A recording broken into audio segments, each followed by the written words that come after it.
She thought the worst night of her life would be seeing her ex-fiancé with another woman. She was wrong. The worst night was the moment she grabbed a stranger's collar and begged him to kiss her, just to survive the humiliation. But the stranger wasn't just anyone. Alessandro Moretti didn't do favors. He didn't play games, and he certainly didn't kiss women who threw themselves at him. Yet he kissed her anyway. By the time Lena Carter realized what she'd done, it was already too late. She'd made a deal with the devil himself, and he wasn't letting go. If you want to see how Lena's desperate choice changes everything, stay until the end. And don't forget to hit that like button and comment what city you're watching from so I can see how far this story reaches. The ballroom glittered like a jewelry box turned inside out. Crystal chandeliers dripped light across polished marble floors, and the air smelled of expensive perfume, aged wine, and old money. Lena Carter stood near the edge of the room, gripping a champagne flute she hadn't taken a single sip from, trying to remember why she'd thought coming here was a good idea. The answer, of course, was standing 20 feet away, laughing too loudly at something that wasn't funny. Julian Reed, her ex-fiancé, the man who'd promised her forever and delivered 6 months of lies instead. The man who'd smiled at her over breakfast while texting another woman under the table. The man who'd made her feel like she was losing her mind for noticing the lipstick stains, the late nights, the sudden cold distance in his eyes. And now he was here, at the same charity gala, with her.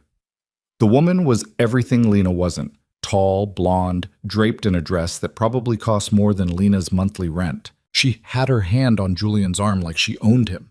And maybe she did. Maybe that was the trade-off. Maybe Julian preferred women who didn't ask questions, who didn't work double shifts at the hospital, who didn't smell like antiseptic and exhaustion. Lena's best friend, Maya, had dragged her here tonight. "You need to get out," Maya had said. "You need to remember you're more than what he made you feel like." But standing here now, watching Julian lean in to whisper something in that woman's ear, Lena didn't feel like more. She felt like less, like a shadow, like a mistake he'd corrected. "Stop staring," Maya hissed, appearing at Lena's elbow with a fresh drink. "He's not worth it." "I'm not staring." "You're staring, and he knows it. Don't give him the satisfaction." Lena dragged her gaze away, but it was too late. Julian had seen her. Their eyes met across the crowd, and for a single, horrible moment the world narrowed to just the two of them. Then he smiled. Not a kind smile. Not even a polite smile. It was the smile of a man who knew exactly how much power he still held. And then he started walking toward her. "Oh, hell no," Maya muttered. "We're leaving." "We can't just leave. Watch me." But before Maya could grab her arm, Julian was already there, the blonde trailing behind him like an accessory. "Lena," he said, his voice smooth and warm, as if they were old friends running into each other at a coffee shop. "I didn't know you'd be here." Liar. He'd known. The guest list had been circulated weeks ago. He'd known, and he'd come anyway, probably hoping for exactly this moment.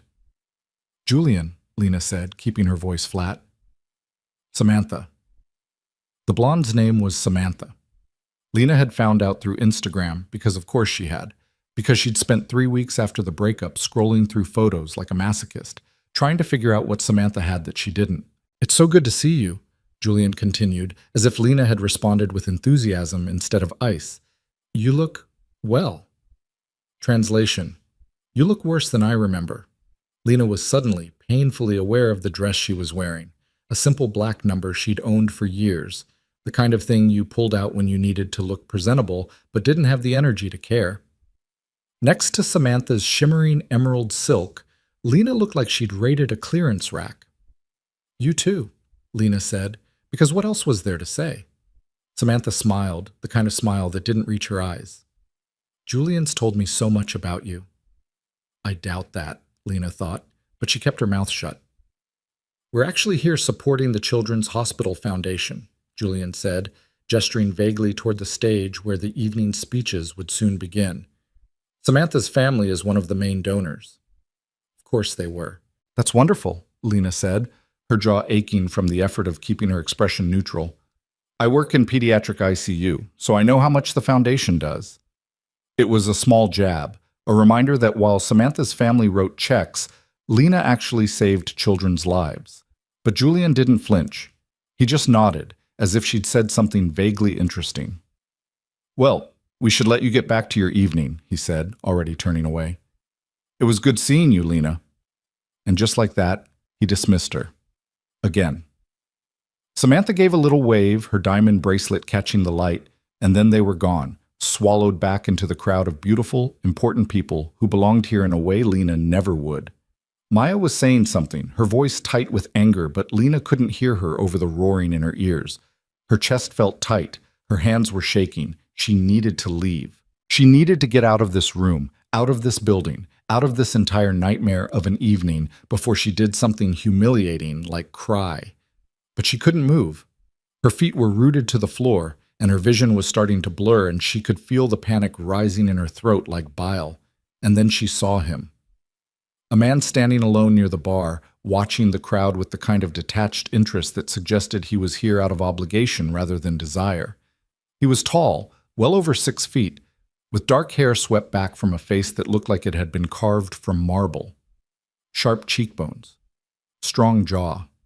Eyes so dark they were almost black and fixed in that moment directly on her. Lena didn't think. She just moved. She crossed the ballroom in a blur, her heels clicking against the marble, her heart pounding so hard she could feel it in her throat. She didn't have a plan. She didn't have anything except desperation and the certainty that if she didn't do something, anything, right now, she was going to fall apart. The man watched her approach, his expression unreadable. Up close, he was even more intimidating, older than her by at least a decade, maybe more, dressed in a suit that probably cost more than her car. There was something about him that radiated control, power, danger. But Lena was past caring. She stopped in front of him, so close she could smell his cologne, something dark and expensive, cedar and smoke. Her hand reached out before she could stop it, fingers curling into the lapel of his jacket. "I need you to do something for me," she said, her voice low and urgent. The man's eyebrow lifted just slightly. "And what would that be?" "Kiss me." For a moment he didn't react. He just stared at her, those black eyes boring into hers like he was trying to read her mind. Then, slowly, one corner of his mouth curved upward. "Excuse me?" "My ex is watching," Lena said, the words tumbling out in a rush. "He's over there with his new girlfriend, and he thinks I'm pathetic, and I need him to think I've moved on. Just one kiss, please. I'm begging you." She was begging a complete stranger to kiss her in the middle of a crowded ballroom because she couldn't stand the idea of Julian Reed thinking he'd broken on her. The man studied her for a long moment, his gaze moving from her face to her hand still clutching his jacket, then back up again. When he spoke, his voice was low and smooth, with just a hint of an accent she couldn't quite place. "You're serious?" "Completely.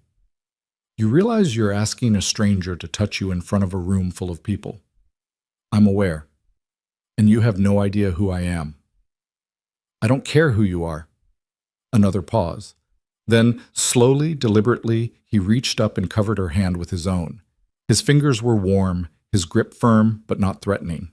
"What's his name?" the man asked. "Your ex." Julian Reed. I know who he is."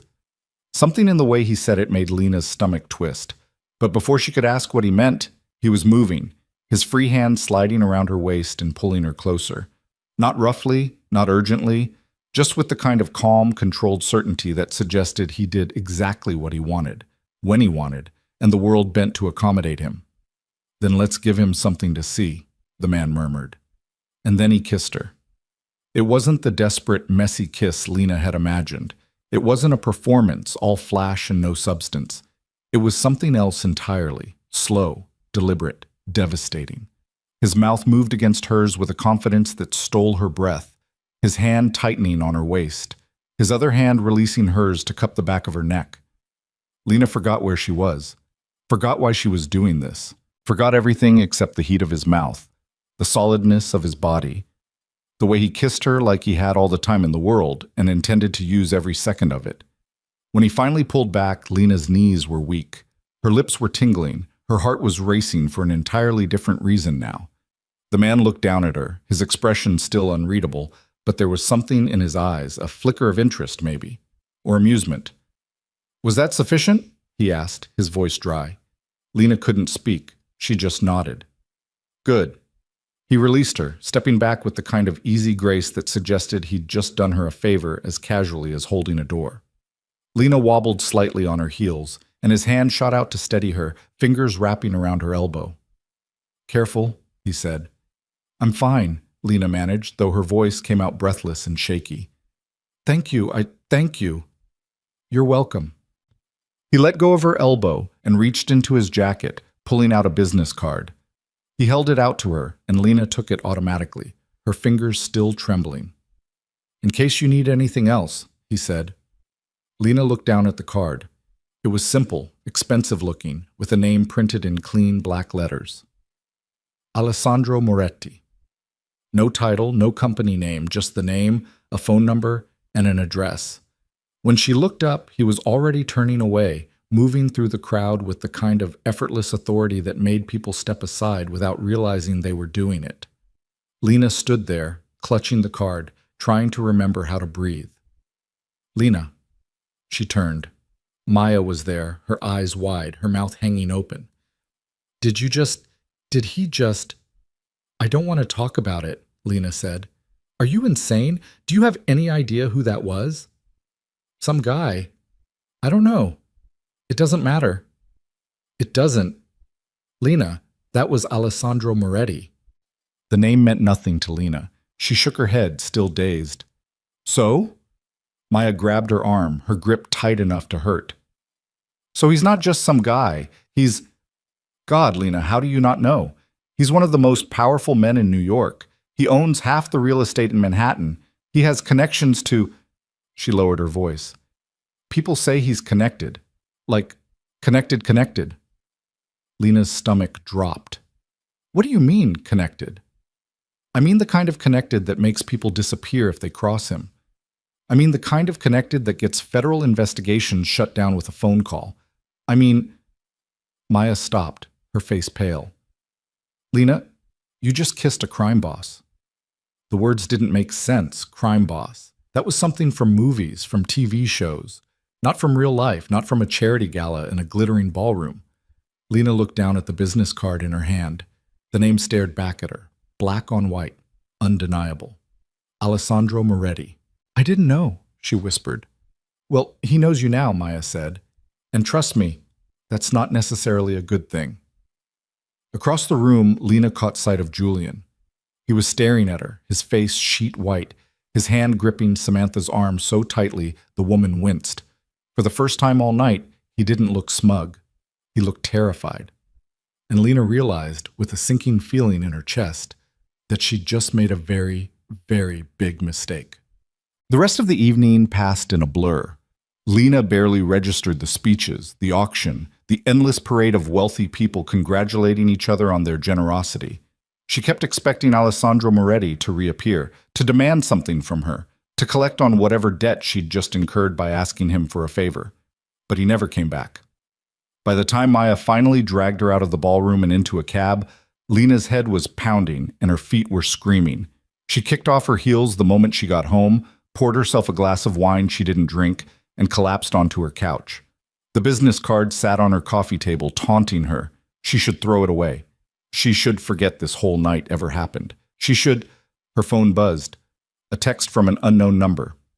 You're welcome, by the way. Lena's heart stopped. She stared at the screen, her hands shaking. Who is this? The response came immediately. You kissed me and you don't even know my number? I'm wounded. Alessandro. Lena's fingers hovered over the keyboard.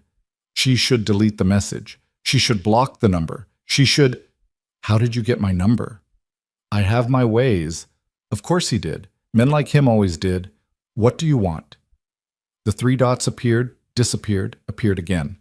When the message finally came through, it was short and direct. To see you again. Lena's breath caught in her throat. This was insane. She didn't know this man. She didn't know anything about him except what Maya had said, and what Maya had said was terrifying. She should say no. She should tell him to leave her alone. But when she thought about Julian's face, about the way he'd looked at her with such casual dismissal, about the way Alessandro had kissed her like she was the only person in the room. Why? Because you're interesting. And I don't find many people interesting. You don't even know me. I know you're brave enough to ask a stranger for a kiss in a room full of people who matter. I know you work in pediatric ICU, which means you care about helping people. I know your ex is an idiot, and I know you taste like champagne and regret. Lena's face flushed hot. She stared at the message, her pulse racing. This is a bad idea. Probably. I don't even know you, so get to know me. Have dinner with me tomorrow night. I can't. Why not? Because you're dangerous, Lena thought. Because Maya said you make people disappear. Because I just got out of one nightmare and I'm not stupid enough to walk into another. But what she typed was, I have a shift tomorrow night, then the night after. Alessandro. One dinner, Lena. What's the worst that could happen? She could think of about 1,000 answers to that question. But instead of typing any of them, she found herself typing, fine. One dinner. I'll pick you up at 8. Send me your address. Lena hesitated. Sending her address to a man Maya had called a crime boss seemed like a spectacularly bad idea. But then again, if he could get her phone number, he could probably get her address too. She sent it. See you then. Lena set her phone down and dropped her head into her hands. What had she just agreed to? What was she doing? But even as the question swirled in her mind, she couldn't shake the memory of his kiss, the way his hand had felt on her waist, the way he'd looked at her like she was something worth paying attention to. For the first time in months, Lena didn't feel invisible. And maybe that was worth the risk. The next day crawled by with agonizing slowness. Lena went through her shift on autopilot, checking vitals, administering medications, comforting frightened parents. She was good at her job. Great, even. It was the one area of her life where she felt competent, necessary, valued. But today, her mind kept wandering. Alessandro Moretti. She'd Googled him the night before, lying in bed with her phone glowing in the darkness. There were hundreds of results, articles about real estate deals, photos from charity events, speculation about his business interests, but nothing concrete, nothing that confirmed what Maya had said about him being connected. Still, there was something in those photos, something in the way he stood slightly apart from the crowd, the way other people seemed to orbit around him rather than approach him directly, an air of untouchability, of power that didn't need to announce itself because everyone already knew. You okay? Lena looked up. Her colleague Jamie was watching her with concern. Yeah, sorry, just distracted. Man trouble? Lena laughed, though it came out brittle. Something like that. The ex? No, someone new. Jamie's eyebrows rose. New? That was fast. It's not like that. It's just dinner. Uh-huh. You've got that look. What look? The look that says it's definitely not just dinner. Jamie grinned.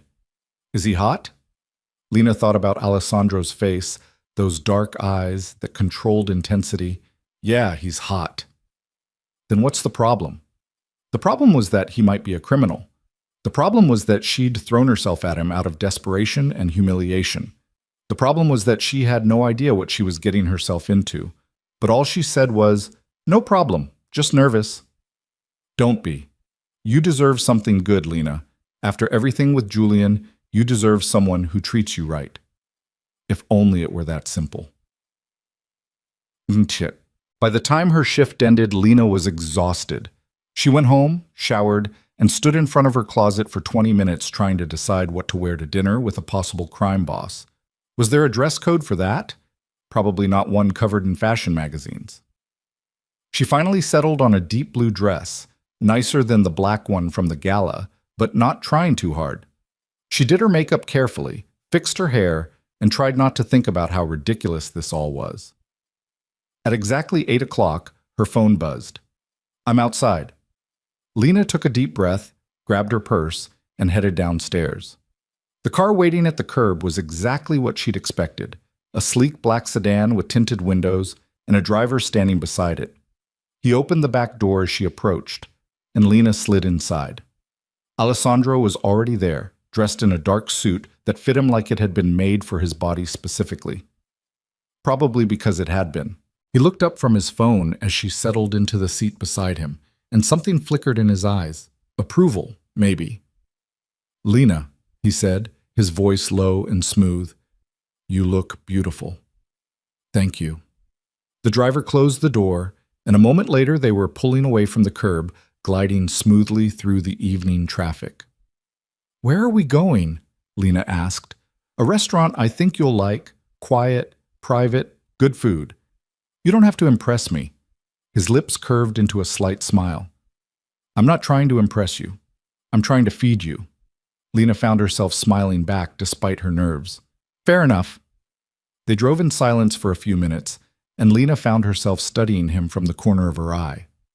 In the dim light of the car, he looked even more imposing than he had at the gala. There was something about him that demanded attention, that made it impossible to look away. So, he said finally, breaking the silence, your friend told you who I am. It wasn't a question. She told me your name and that you're influential. Influential. He repeated the word like he was tasting it. That's diplomatic. Is it true? That I'm influential? Yes. That's not what I meant. Alessandro turned to look at her fully, his dark eyes meeting hers. What did your friend say exactly? Lena hesitated, but there didn't seem to be much point in lying. She said you're connected, that you make people disappear if they cross you. And yet you're here. And yet I'm here. Why? It was the same question she'd been asking herself all day. Lena looked down at her hands, folded in her lap. Because I'm tired of being scared. I'm tired of letting other people control my life, and because... She trailed off, not sure how to finish. Because? Alessandro prompted. Because when you kissed me, I felt like I mattered. The words hung in the air between them. Lena couldn't believe she'd said them out loud, but it was the truth, and she was too tired to pretend otherwise. Alessandro didn't respond immediately. When he finally spoke, his voice was softer than she'd heard it before. You do matter. You don't know me well enough to say that. Then let me get to know you. He paused. And for the record, Lena, I don't make people disappear. I make problems disappear. There's a difference. Lena wasn't sure there was, but she didn't argue. The restaurant turned out to be a small Italian place tucked away on a quiet street in the West Village. The kind of place with no sign outside and a waiting list measured in months.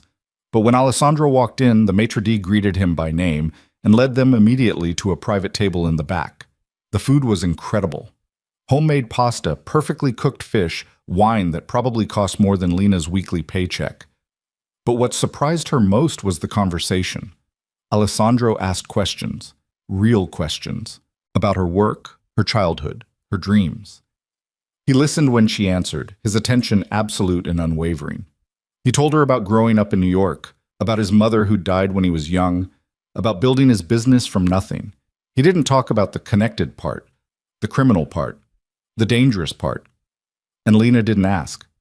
By the time dessert arrived, she'd almost forgotten to be nervous, almost forgotten that this man might be everything Maya had warned her about. Can I ask you something? Lena said, setting down her fork. Anything. Why did you agree to kiss me? At the gala. You didn't know me. I was clearly desperate. Why help me?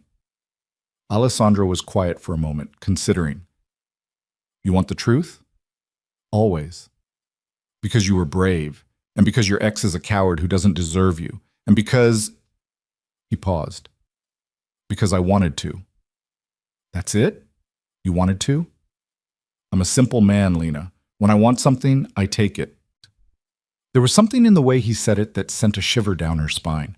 Not fear exactly, something else, something that made her pulse quicken. And what do you want now? She asked, her voice barely above a whisper.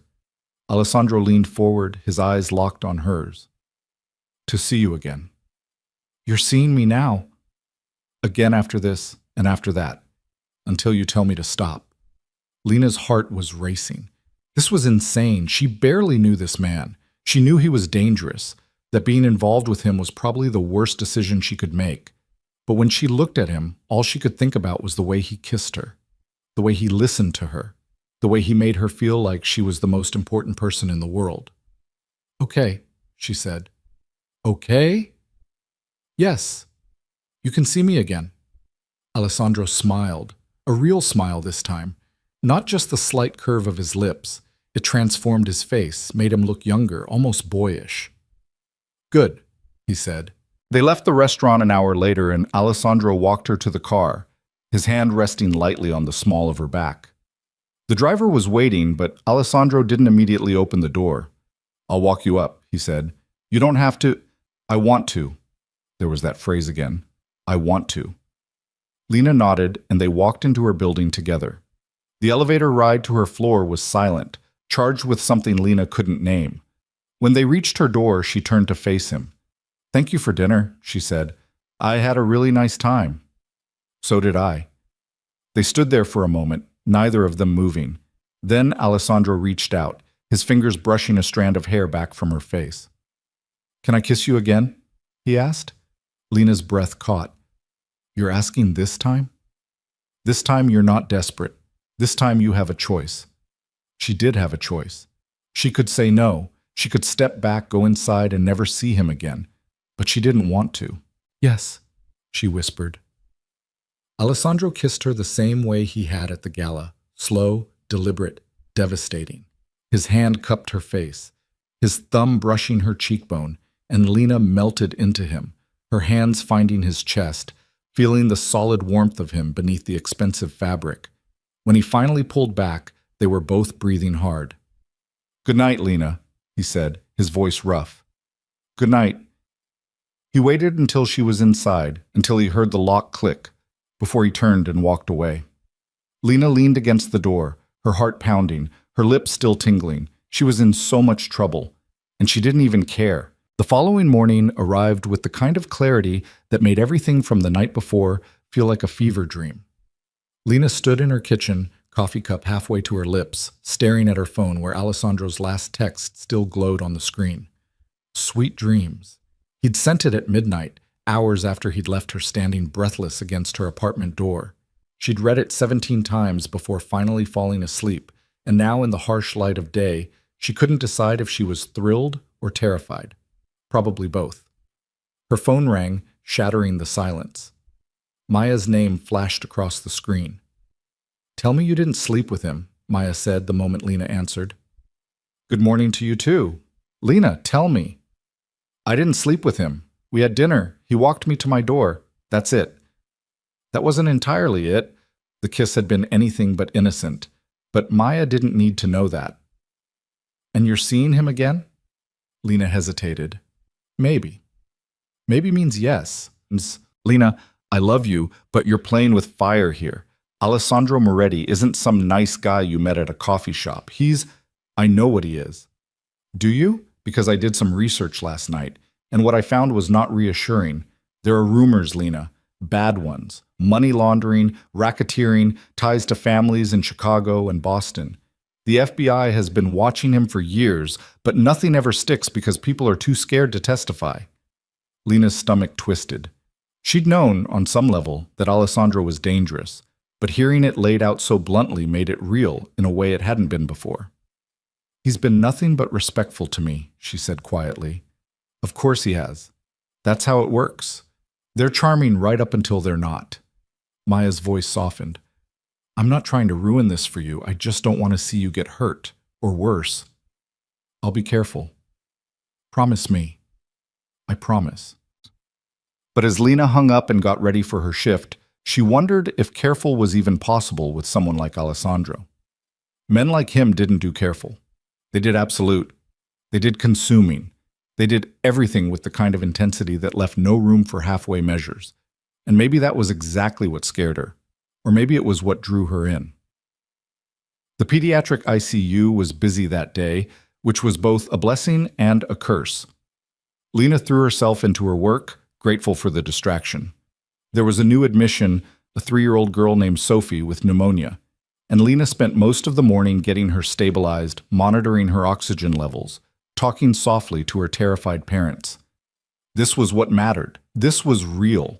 Not fancy dinners or dangerous men or kisses that made her forget her own name. But when her lunch break finally came and she checked her phone, there was a message waiting. "How's your day?" Simple, casual. As if he texted her every day, as if this was normal. Lena found herself smiling despite everything Maya had said. Busy. Yours? Boring without you. Her heart did a stupid little flip. She typed and deleted 3 different responses before settling on flatterer, truth teller. There's a difference. Is there? With me, always. Lena didn't know how to respond to that, so she changed the subject. Thank you again for dinner. I really did have a nice time. The pleasure was mine. When can I see you again? I don't know. I work 12-hour shifts and my schedule is unpredictable. Then tell me when you're free and I'll make it work. There was something about the certainty in his words that made her breath catch, as if her schedule was the only thing that mattered, as if he'd rearrange his entire life to accommodate her shifts. I'm off Friday night. Friday it is. I'll pick you up at 7. Where are we going? It's a surprise. Lena was about to respond when Jamie poked her head into the break room. Hey, there's someone here to see you. Lena frowned. Who? Didn't give a name. Just said it was important. He's waiting in the lobby. He. Lena's stomach dropped. It couldn't be. But when she walked into the lobby, Julian was there, pacing near the reception desk. He looked terrible. His hair was disheveled, his tie loosened, his face pale and drawn. When he saw her, he rushed forward. Lena, thank God. What are you doing here? Her voice came out colder than she'd intended, but she didn't care. I need to talk to you. Please. It's important. I'm working. I know, but this can't wait. He glanced around nervously, as if expecting someone to jump out from behind the potted plants. Can we go somewhere private? Every instinct told her to say no, to turn around and walk away. But there was something in his expression, genuine fear, that made her hesitate. 5 minutes, she said. That's all you get. She led him to a small consultation room off the main hallway and closed the door. Julian immediately started pacing again, his hands shaking. What's going on? Lena demanded. You need to stay away from Alessandro Moretti. Lena's spine stiffened. Excuse me? I'm serious, Lena. Stay away from him. He's dangerous. That's rich coming from you. I know I have no right to tell you anything, but please just listen to me. Julian stopped pacing and turned to face her. Do you have any idea who he is? What he's capable of? I know exactly who he is. No, you don't. You think you do, but you don't. Julian ran a hand through his hair, making it stand up in wild tufts. I saw you with him at the gala. I saw the way he looked at you, and then yesterday he called me. Lena's blood ran cold. What? He called me. On my private cell. I don't know how he got the number. He said, Julian's voice cracked. He said if I ever spoke to you again, if I ever came near you, if I so much as looked at you the wrong way, he'd make me regret it. He threatened you. Not exactly. He was very polite about it, very calm. But I could hear what he wasn't saying. Men like him don't make idle threats, Lena. They make promises. Lena didn't know what to feel. Anger that Alessandro had interfered. Relief that Julian was finally scared of something. Confusion about what any of this meant. Why do you care? She asked. You made it pretty clear at the gala that you've moved on. I do care. I know I screwed up. I know I hurt you, but I don't want to see you get hurt worse. Julian stepped closer, his voice dropping. Moretti isn't just some rich guy with connections. He's the head of one of the biggest criminal organizations on the East Coast. His legitimate businesses are just fronts for money laundering. He has politicians in his pocket, judges on his payroll. People who cross him disappear, Lena. Actually disappear. You're being dramatic. I'm being realistic, and I'm telling you this because despite everything, I still... He stopped himself. Just stay away from him, please. My personal life is none of your business anymore. Lena, your 5 minutes are up. You need to leave. Julian stared at her for a long moment, his expression a mix of frustration and something that might have been genuine concern. Then he shook his head. Fine. But when things go bad, and they will go bad, don't say I didn't warn you. He left, and Lena stood alone in the consultation room, her thoughts spinning. She should be furious with Alessandro for threatening Julian. She should be scared by what Julian had said. She should walk away from all of this before it got any worse. But instead, she pulled out her phone. Did you threaten my ex? The response came within seconds.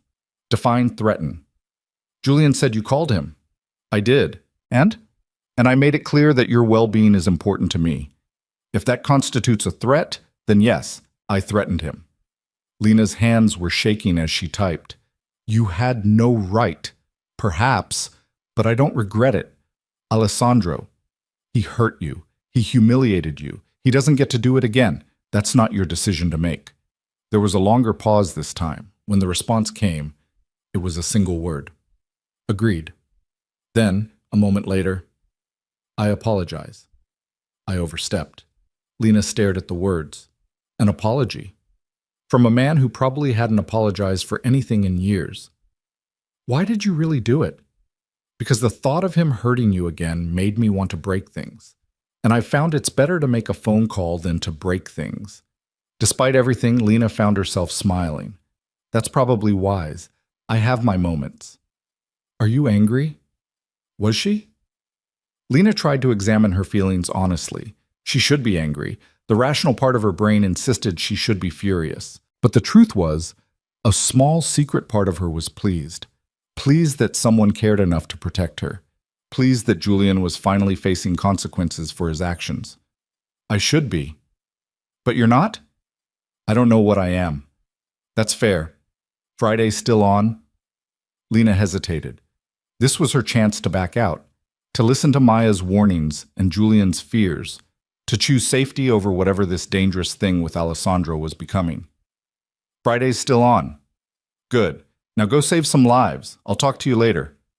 Lena slipped her phone back into her pocket and returned to work, but she couldn't shake the conversation, or the implications. Alessandro Moretti had threatened her ex-boyfriend, had made it clear in whatever way he'd chosen to communicate it, that Lena was under his protection now, and she'd agreed to see him again anyway.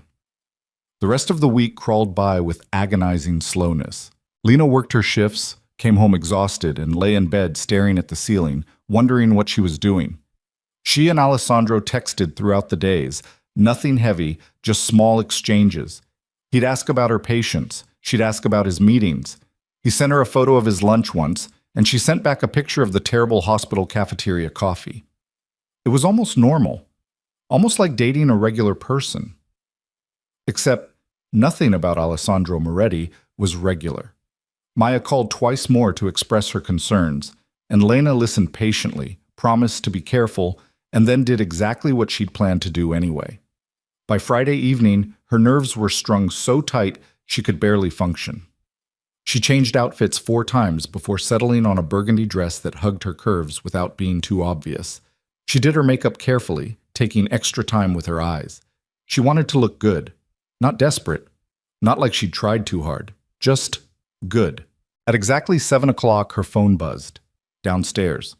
Lena grabbed her purse, took one last look in the mirror, and headed down. The same black sedan was waiting, but this time when the driver opened the door, Alessandro stepped out. He was dressed more casually than before. Dark slacks, a white shirt with the sleeves rolled to his elbows, no tie. He looked younger this way, more approachable. But his eyes were the same, dark and intense, and when they landed on her, something in his expression shifted. "You look stunning," he said. "Thank you. You look nice too." "Nice," he smiled. "I'll take it." He held the door for her, and Lena slid into the car. Alessandro followed, settling into the seat beside her with that same easy grace. "So," Lena said as they pulled away from the curb, "are you going to tell me where we're going?" "We're going to my house." Lena's heart skipped. "Your house?" "I thought we could have dinner somewhere more private. Somewhere we can actually talk without worrying about who's watching or listening. But if that makes you uncomfortable, we can go to a restaurant instead." He was giving her a choice, an out. Lena appreciated that more than she could say. "Your house is fine," she said. Alessandro's house turned out to be a brownstone in the Upper East Side, tucked away on a tree-lined street that screamed old money and quiet power. The driver pulled up to the curb, and Alessandro led her up the steps to a pristine black door with brass fixtures. Inside was exactly what Lena had expected. Elegant, expensive, tasteful. Hardwood floors, high ceilings, artwork that probably cost more than her yearly salary. But it was also lived in. There were books on the shelves, a jacket tossed over the back of a chair, a half-empty glass of scotch on the coffee table. "Make yourself comfortable," Alessandro said. "Dinner should be ready in about 20 minutes. You cooked?" "I did." Lena raised an eyebrow. "The crime boss cooks?" "The man cooks," he corrected, a hint of amusement in his voice. "The crime boss part is negotiable." "Is it?" "No." He smiled. "But I appreciate you calling it negotiable." He disappeared into what Lena assumed was the kitchen, and she wandered through the living room examining the space. There were photos on the mantel. Alessandro with an older woman who had his eyes, Alessandro as a young man standing beside a vintage car, Alessandro shaking hands with people Lena didn't recognize but who looked important. "That's my mother," Alessandro said, emerging from the kitchen with 2 glasses of wine. He handed her one and gestured to the photo of the woman. "She died when I was 16. "I'm sorry. It was a long time ago." But something in his voice suggested it still hurt. They moved to the dining room, where the table was set with simple elegance. Alessandro brought out the food, homemade pasta with a rich tomato sauce, a crisp salad, bread that was still warm from the oven. "This is amazing," Lena said after the first bite. "Where did you learn to cook?" "My mother. She said a man who couldn't feed himself was only half a man." Alessandro poured more wine. "She had strong opinions about a lot of things. She sounds wonderful." She was. She was also the only person who ever told me no and made it stick." Lena smiled. "I find that hard to believe." "That she told me no?" "That she was the only one." Alessandro's expression turned serious. "You tell me no, and I listen." The words hung in the air between them, weighted with meaning. Lena set down her fork. "Julian came to see me," she said. "At the hospital." "I know." "You know?" "I know a lot of things, Lena." "That's not creepy at all." "I didn't say it wasn't creepy. I said I know." Alessandro took a sip of wine. "What did he want?" "To warn me about you." "Smart man. Smarter than I gave him credit for." "He said you called him, made threats." "I made promises. There's a difference." "Is there?" "A threat is hypothetical. A promise is guaranteed." Lena leaned back in her chair, studying him. In the soft light of the dining room, Alessandro looked almost normal, like any successful businessman having dinner with a woman he was interested in. But there was steel beneath the surface. Control. Power that didn't need to be flaunted because it was simply understood. "Why are you interested in me?" she asked. "And don't say because I'm brave or interesting. I want the real reason." Alessandro was quiet for a long moment, his fingers tracing the stem of his wine glass. When he finally spoke, his voice was low and honest. "Because you looked at me like I was a man, not a reputation. Because you asked me for help without knowing who I was or what I could do for you. Because when you found out, you didn't run." He paused. "And because when I kissed you, you kissed me back like you meant it." Lena's breath caught. "I did mean it. I know." "This is crazy. You know that, right? This whole thing is insane." "Probably. You're dangerous." "Yes." "People are afraid of you." "Yes." "I should walk away." "Probably." Alessandro set down his glass and leaned forward. "But you won't." "You sound very sure of that." "I am." "Why?" "Because you're tired of being afraid. Because you want something more than the safe, predictable life you've been living. Because when you're with me, you feel alive in a way you haven't in a long time." His eyes locked on hers.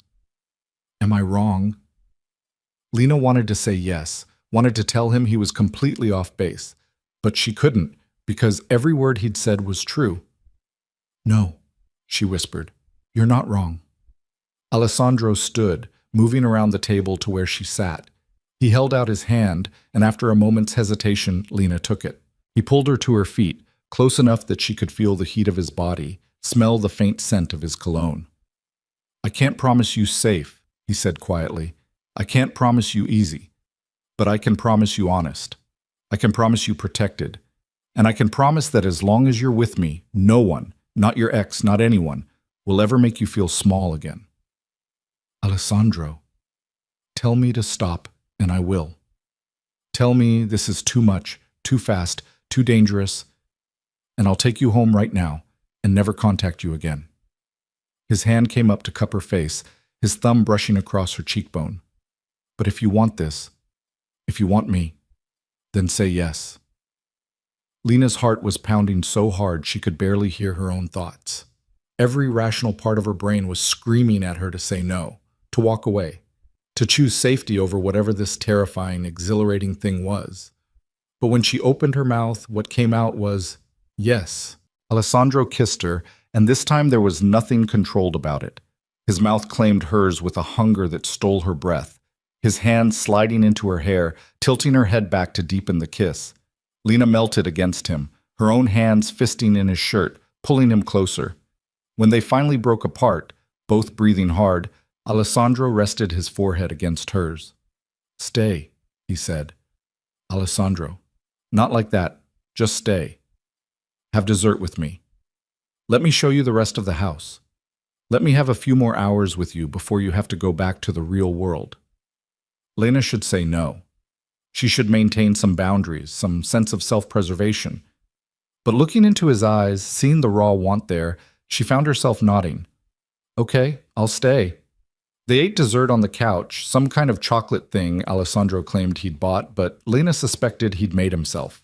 They talked about everything and nothing, her childhood in Pennsylvania, his years building his business from the ground up, places they'd traveled, books they'd read. Alessandro showed her his library, a beautiful room lined floor to ceiling with books that looked actually read, not just decorative. He pulled down a worn copy of The Count of Monte Cristo and told her it was his favorite. "Revenge and redemption," he said. "What's not to love?" That's a very telling choice. I never claimed to be subtle. Hours passed in what felt like minutes. By the time Lena checked her phone, it was nearly midnight. "I should go," she said reluctantly. "I have an early shift tomorrow." Alessandro nodded, but she could see the disappointment in his eyes. He called for his driver, and they rode back to her apartment in comfortable silence, Alessandro's hand covering hers on the seat between them. When they pulled up to her building, he walked her to her door again. "Thank you for tonight," Lena said. "For dinner. For everything." "The pleasure was entirely mine." Alessandro's hand came up to brush a strand of hair from her face. "When can I see you again?" "I work the next 4 days straight." "Then the day after that?" "Alessandro, you don't have to." "I know I don't have to. I want to, unless you're tired of me already." Lena laughed softly. "I'm not tired of you." "Then say yes." "Yes." He kissed her goodnight, slow and deep, the kind of kiss that promised more to come. When he finally pulled away, Lena was dizzy. "Sweet dreams, Lena." "You too." She watched him walk away, waited until the elevator doors closed behind him, then let herself into her apartment. She made it exactly 3 steps inside before her phone rang. Maya. "I'm fine," Lena said the moment she answered. "Did you see him tonight?" "Yes." "And?" "And I'm fine." "That's not what I asked."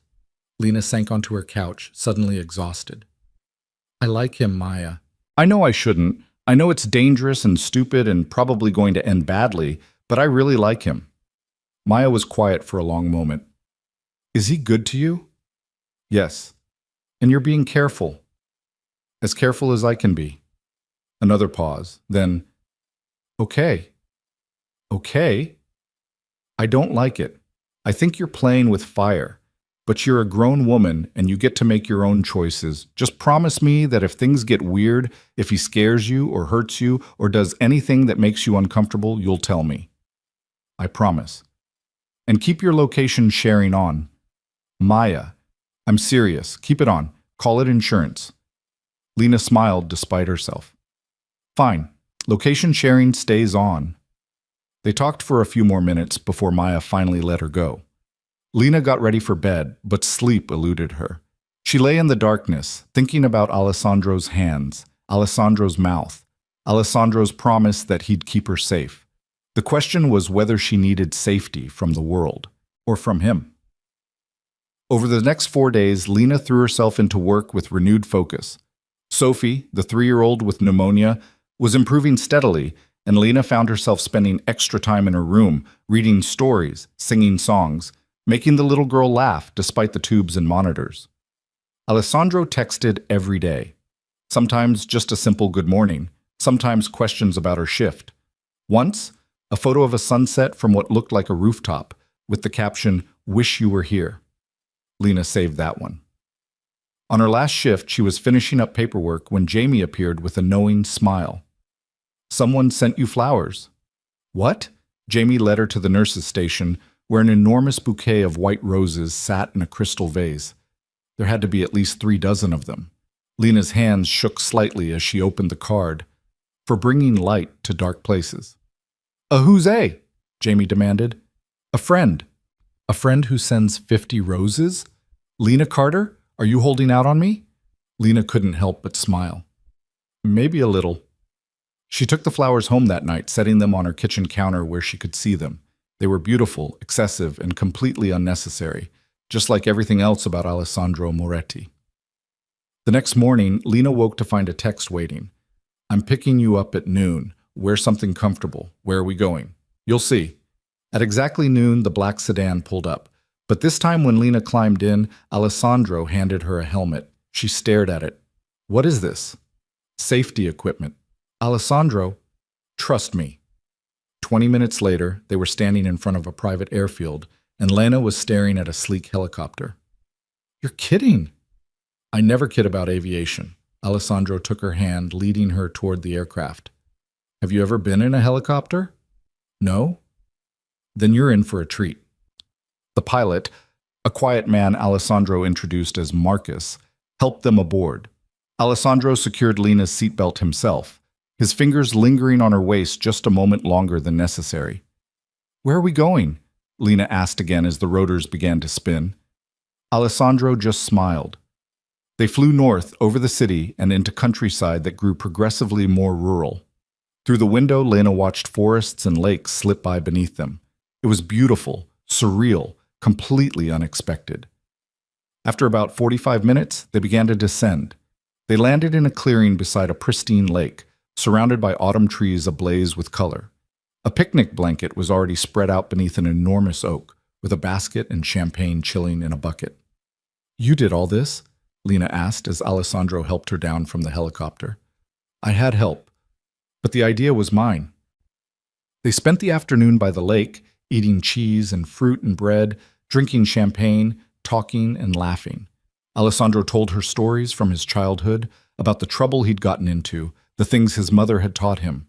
Lena shared memories of nursing school, of her first code blue, of the moment she'd decided she wanted to work with children. "You're good at what you do," Alessandro said. "I can tell." "How?" "The way you talk about your patients, the way your whole face lights up when you're describing saving someone's life. That's not something you can fake." Lena looked out across the water. "It's the only thing I've ever been sure about. My career. Everything else in my life has been a mess. But when I'm at work, I know exactly who I am and what I'm supposed to do." "And when you're not at work?" She turned to look at him. "I'm still figuring that out." Alessandro reached out, his fingers threading through hers. "Take your time. I'm not going anywhere." As the sun began to set, painting the sky in shades of pink and gold, they lay on the blanket together, Alessandro's arm around her shoulders, Lena's head resting against his chest. "This is perfect," she murmured. "It is. I feel like I'm in a dream. If you are, I'm in it with you." Lena tilted her head back to look at him. His face was relaxed, softer than she'd seen it before. For this moment, he wasn't a crime boss or a feared man or anything except Alessandro. "Thank you for this," she said. "You're welcome. I mean it. This is the most romantic thing anyone has ever done for me." Something flickered in Alessandro's eyes. "Then the men in your past were fools." "Just one man." And yes, he was. Alessandro's hand came up to cup her face, his thumb brushing across her lower lip. "His loss is my gain." He kissed her as the sun set behind them, slow and sweet and full of promise. And for the first time in longer than she could remember, Lena felt completely, perfectly happy. They flew back as darkness fell. the city lights spreading out below them like scattered diamonds. When they landed, Alessandro took her hand. I have one more stop. Alessandro, you've already indulged me. They drove to a building Lena didn't recognize, all glass and steel and modern architecture. Alessandro led her through a private entrance to a penthouse apartment with floor-to-ceiling windows overlooking the city. What is this place? Lena asked. Mine. I keep it for when I need somewhere quiet, somewhere separate from everything else. He turned to face her. I wanted to show it to you. The apartment was beautiful, minimalist, elegant, with artwork Lena suspected was worth a fortune. But what caught her attention was the view. From this height, the entire city spread out before them, alive with light and movement. Alessandro came to stand beside her at the window. I want you to have a key. Lena's heart stopped. What? A key to this place.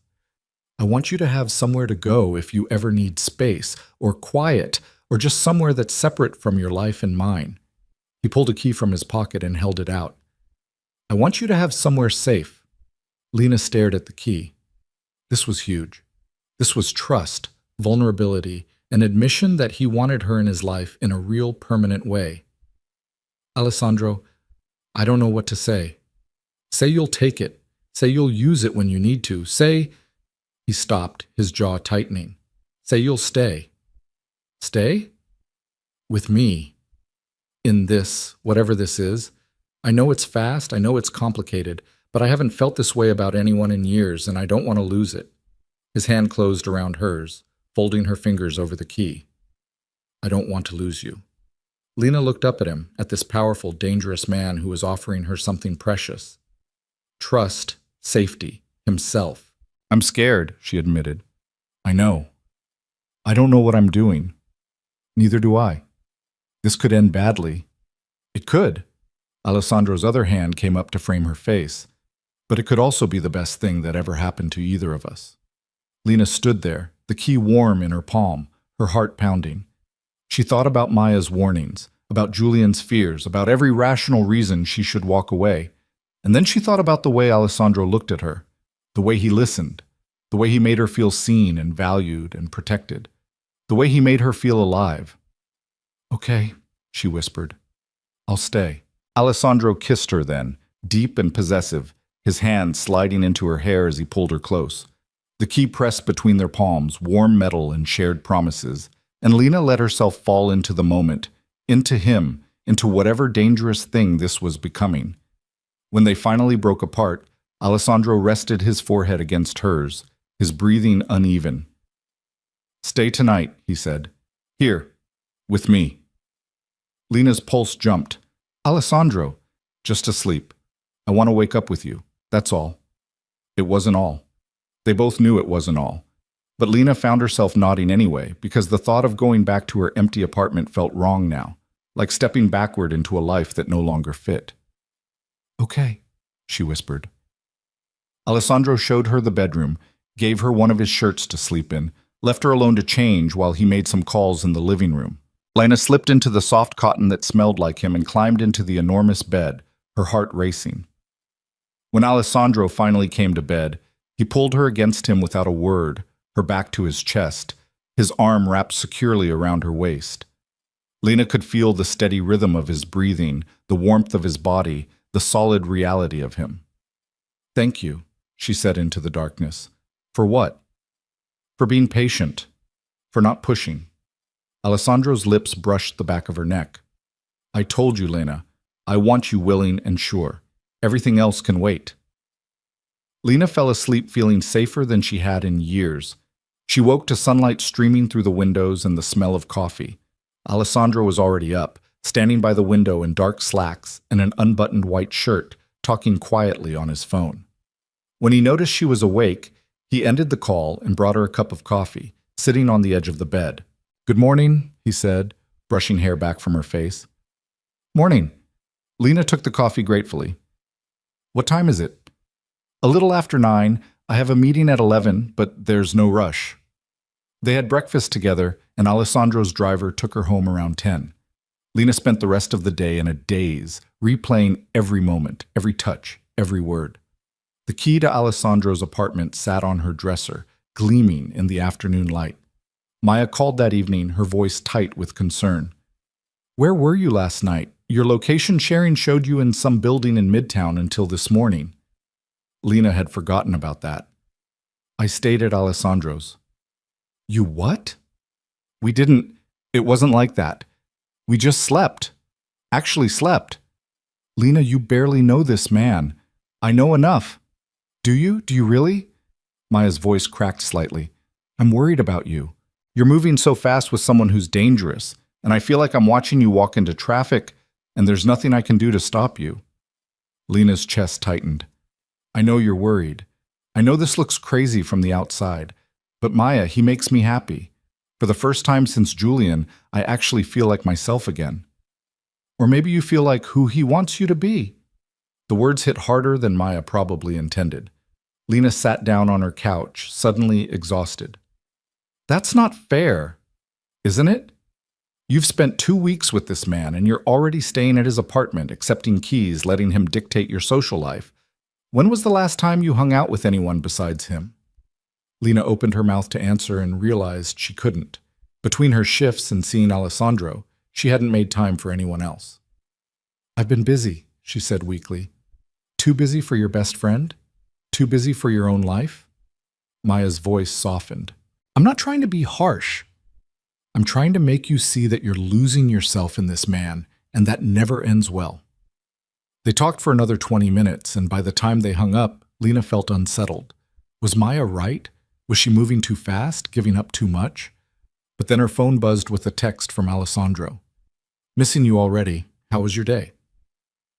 And just like that, the doubts faded. The next 2 weeks fell into a pattern. Lena worked her shifts, Alessandro ran his empire, and in between they carved out time for each other. Dinners at quiet restaurants, walks through Central Park. One memorable evening at the Symphony where Alessandro held her hand through the entire performance.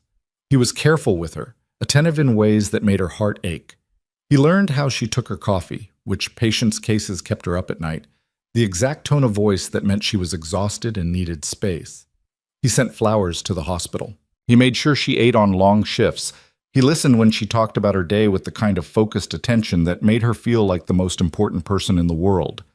But there were things he didn't share. Phone calls he took in another room, meetings he wouldn't explain, attention that would occasionally cross his face when someone approached them in public, as if he was constantly calculating threats. Lena tried not to notice, tried not to ask questions she wasn't sure she wanted answered. Then came the night everything changed. It was a Thursday, and Lena had just finished a particularly brutal shift. A 5-year-old boy had coded twice, and she'd spent 6 hours fighting to keep him alive while his parents sobbed in the waiting room. By the time she got home, she was physically and emotionally drained. She let herself into her apartment, kicked off her shoes, and had just collapsed on the couch when she noticed something wrong. The lamp on her side table was turned on. She always turned it off when she left. Lena's heart began to pound. She stood slowly, looking around the room. Everything else looked normal, nothing obviously out of place. Maybe she'd just forgotten this morning, been too distracted thinking about seeing Alessandro later. But then she noticed the books on her shelf. They were organized slightly differently than she'd left them. Not by much, just enough. Someone had been in her apartment. Lena's hands shook as she pulled out her phone and dialed Alessandro. He answered on the first ring. "Lena, what's wrong?" "Someone was in my apartment." "Are you sure?" "Yes. Things are moved, small things, but I notice. Alessandro, someone was here." "Get out. Right now. Don't touch anything. Go downstairs and wait in the lobby. I'm sending someone to get you." "Alessandro?" "Now, Lena, please." She grabbed her purse and left, her pulse racing. In the lobby, she stood by the doorman's desk, trying to look calm while her mind spun. Who would break into her apartment? Why? Nothing seemed to be stolen. A black SUV pulled up 10 minutes later. 2 men got out, both wearing suits that did nothing to hide their intimidating builds. The taller one approached her. "Miss Carter, Mr. Moretti sent us. I'm Marcus. This is Enzo. We're going to take you somewhere safe, and then we're going to check your apartment." "I should call the police." "Mr. Moretti is handling it." Something about the way he said it made Lena think the police wouldn't be involved at all. But she was too shaken to argue. She let them guide her into the SUV, and they drove in silence to the penthouse Alessandro had given her a key to. Alessandro was waiting when they arrived, his face set in hard lines. He pulled Lena into his arms the moment she stepped through the door. "Are you all right?" "I'm fine, just scared." He held her for a long moment, then stepped back to look at her. "Marcus and Enzo are going to sweep your apartment. In the meantime, you're staying here." "For how long?" "Until I know you're safe." "Alessandro, what's going on? Why would someone break into my apartment?" His jaw tightened. "I don't know yet, but I'm going to find out." He made her sit, brought her tea she didn't drink, and made phone calls in low, tense Italian while she tried to process what was happening. An hour later, Marcus and Enzo returned. The apartment was clean, Marcus reported. No signs of forced entry. Whoever it was had a key or picked the lock without leaving marks. Professional. "Did they take anything?" Alessandro asked. "Nothing obvious. Looks like they were searching for something specific. Went through her drawers, her closet, her desk. But they were careful. Tried to put everything back the way they found it." Lena's stomach turned. Someone had gone through her things. Her clothes, her personal items. The violation felt worse than if they'd just stolen something and left. "What about surveillance?" Alessandro asked. "We're pulling footage from the building now. Should have something in a few hours." Alessandro dismissed them, and then it was just the two of them in the quiet apartment. He came to sit beside her, taking her cold hands in his warm ones. "I need you to think carefully. Has anyone been following you? Anyone watching you at work or on the street? Anything unusual at all in the past few weeks?" Lena tried to think back. "No, nothing. I don't think so." "What about your ex, Julian? Have you seen him since he came to the hospital?" "No, he hasn't contacted me at all." Alessandro's expression darkened. "I'm going to have him checked out anyway." "You think Julian did this?" "I think Julian is the kind of man who makes stupid decisions when he's desperate. And I know he owes money to people who don't take kindly to unpaid debts." "What kind of people?" Alessandro hesitated, and Lena saw him weighing how much to tell her. Finally, he sighed. "The kind of people I try to keep away from civilians. The kind of people who would see you as leverage." "Leverage for what?" "For me." The words hung in the air between them. Lena pulled her hands away, her chest tight. "So this is about you. Someone came into my apartment because of you." "I don't know that for certain. But it's possible." "Yes, it's possible." Lena stood, needing to move, needing to put distance between them. She walked to the window, looking out at the city lights that suddenly felt more threatening than beautiful. "I knew this was dangerous," she said quietly. "I knew getting involved with you was risky. But I thought the danger would be abstract, theoretical, not someone breaking into my home." Alessandro came to stand behind her, not touching her but close enough that she could feel him. "I'm sorry," he said, and his voice was rough with an emotion she'd never heard from him before. "I'm sorry you got pulled into this. I'm sorry I didn't protect you better." "You can't protect me from everything." "I can try." Lena turned to face him. In the dim light, Alessandro looked older, the lines around his eyes more pronounced. He looked tired, and for the first time since she'd met him, he looked uncertain. "Tell me the truth," she said. "All of it. What you do. Who you are. What being with you really means." Alessandro held her gaze for a long moment. Then he nodded.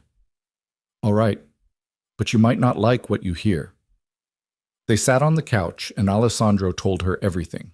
About his father, who'd run one of the smaller organized crime families in New York until he was killed in a power struggle when Alessandro was 19. About how Alessandro had taken over, consolidated power, eliminated rivals, and built an empire that straddled the line between legitimate business and the kind of operations that never saw daylight. He told her about the money laundering through his real estate holdings, the protection rackets, the gambling operations, the politicians and judges he had in his pocket, the violence he'd authorized when necessary, the men who'd disappeared because they'd threatened his empire. He told her about the FBI investigations that had gone nowhere because he was too careful, too smart, too protected, about the delicate balance he maintained between different factions, different families, different interests. And he told her about the enemies, the rivals who'd love nothing more than to find a weakness they could exploit, the federal prosecutors who saw him as the big case that would make their careers, the men from his past who still wanted revenge for old grievances. When he finished, silence filled the apartment. Lena sat very still, processing everything she'd just heard. It was one thing to suspect, another thing entirely to know. "Say something," Alessandro finally said. "I don't know what to say. Tell me you're leaving. Tell me you can't do this. Tell me I'm a monster."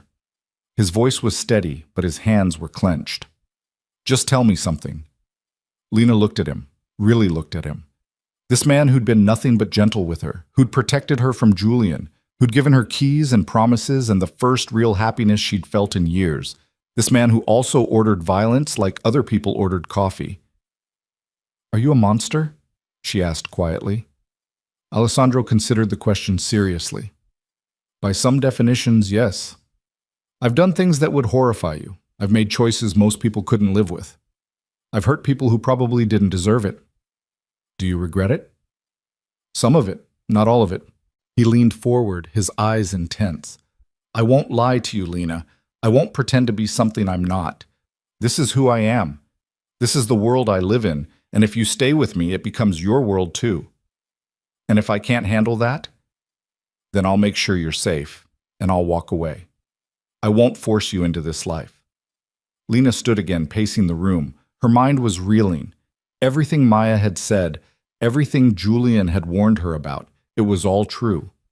Alessandro Moretti was exactly as dangerous as everyone had claimed, but he'd also been honest with her. Brutally, completely honest in a way Julian never had been. He wasn't hiding who he was or pretending to be better than he was. He was laying it all out and letting her decide. "I need time," she said finally. "I need time to think." "Take all the time you need, but you're staying here until I know who broke into your apartment and why."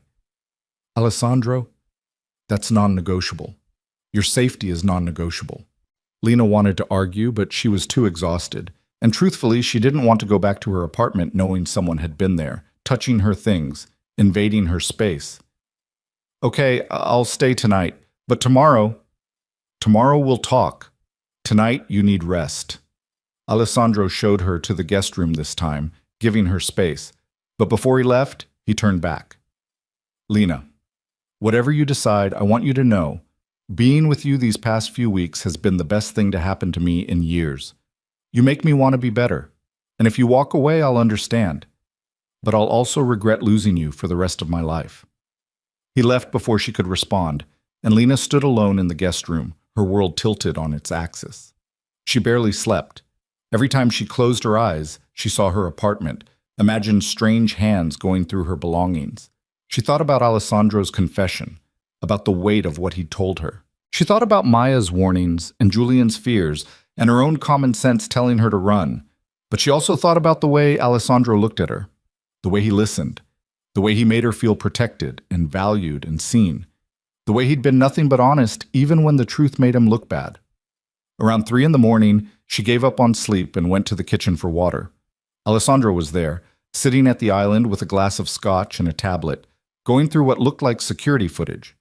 He looked up when she entered. "Can't sleep?" "No, you?" "I don't sleep much anyway." He gestured to the stool beside him. "Want some company in your insomnia?" Lena sat, and he poured her a small glass of scotch. She took a sip, letting the burn ground her. "Did you find anything?" she asked, nodding toward the tablet. "Maybe. There's a man who entered your building 4 hours before you got home. He had a key, walked in like he belonged there, but the camera angle isn't great. I can't make out his face." He turned the tablet so she could see. The footage showed a figure in a baseball cap and dark jacket, head down, moving through the lobby with purpose. "Could it be someone who lives there?" Lena asked. "We're checking, but I don't think so." Alessandro took another sip of scotch. "I think this was a professional job, someone looking for something specific." "What could they possibly want from me? I don't have anything valuable." "Not valuables. Information." Alessandro set down his glass. I need to ask you something, and I need you to be completely honest. Has Julian ever given you anything to hold for him? Papers, a flash drive, anything like that? Lena frowned, thinking back. No, why would he? Because Julian Reed is in trouble, serious trouble. He owes significant money to a loan shark named Viktor Kozlov. Kozlov is Russian mob, and he doesn't play nice when people don't pay up. How much money? $200,000 plus interest.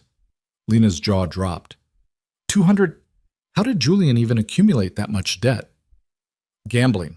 High-stakes poker games he had no business being in. He's been trying to win back his losses for months, and he's only dug himself deeper. How do you know all this? Alessandro gave her a look. Because it's my business to know. And because when Julian came sniffing around you, I made it my business to know everything about him. Lena didn't know whether to be grateful or disturbed by that. What does this have to do with someone breaking into my apartment? I think Julian told Kozlov about you, either as a stalling tactic or because he thought you might have something valuable, something he could use to pay off his debt. Alessandro's expression darkened. And now Kozlov's people are looking. But I don't have anything. I know, but Kozlov doesn't, and he's not going to just take your word for it. The implication settled over Lena like a cold blanket. She was in danger, real danger, because her idiot ex-fiancé had gambled away money he didn't have and dragged her into his mess. What do I do? She asked quietly. You let me handle it.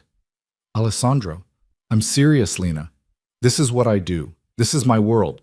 Let me handle it.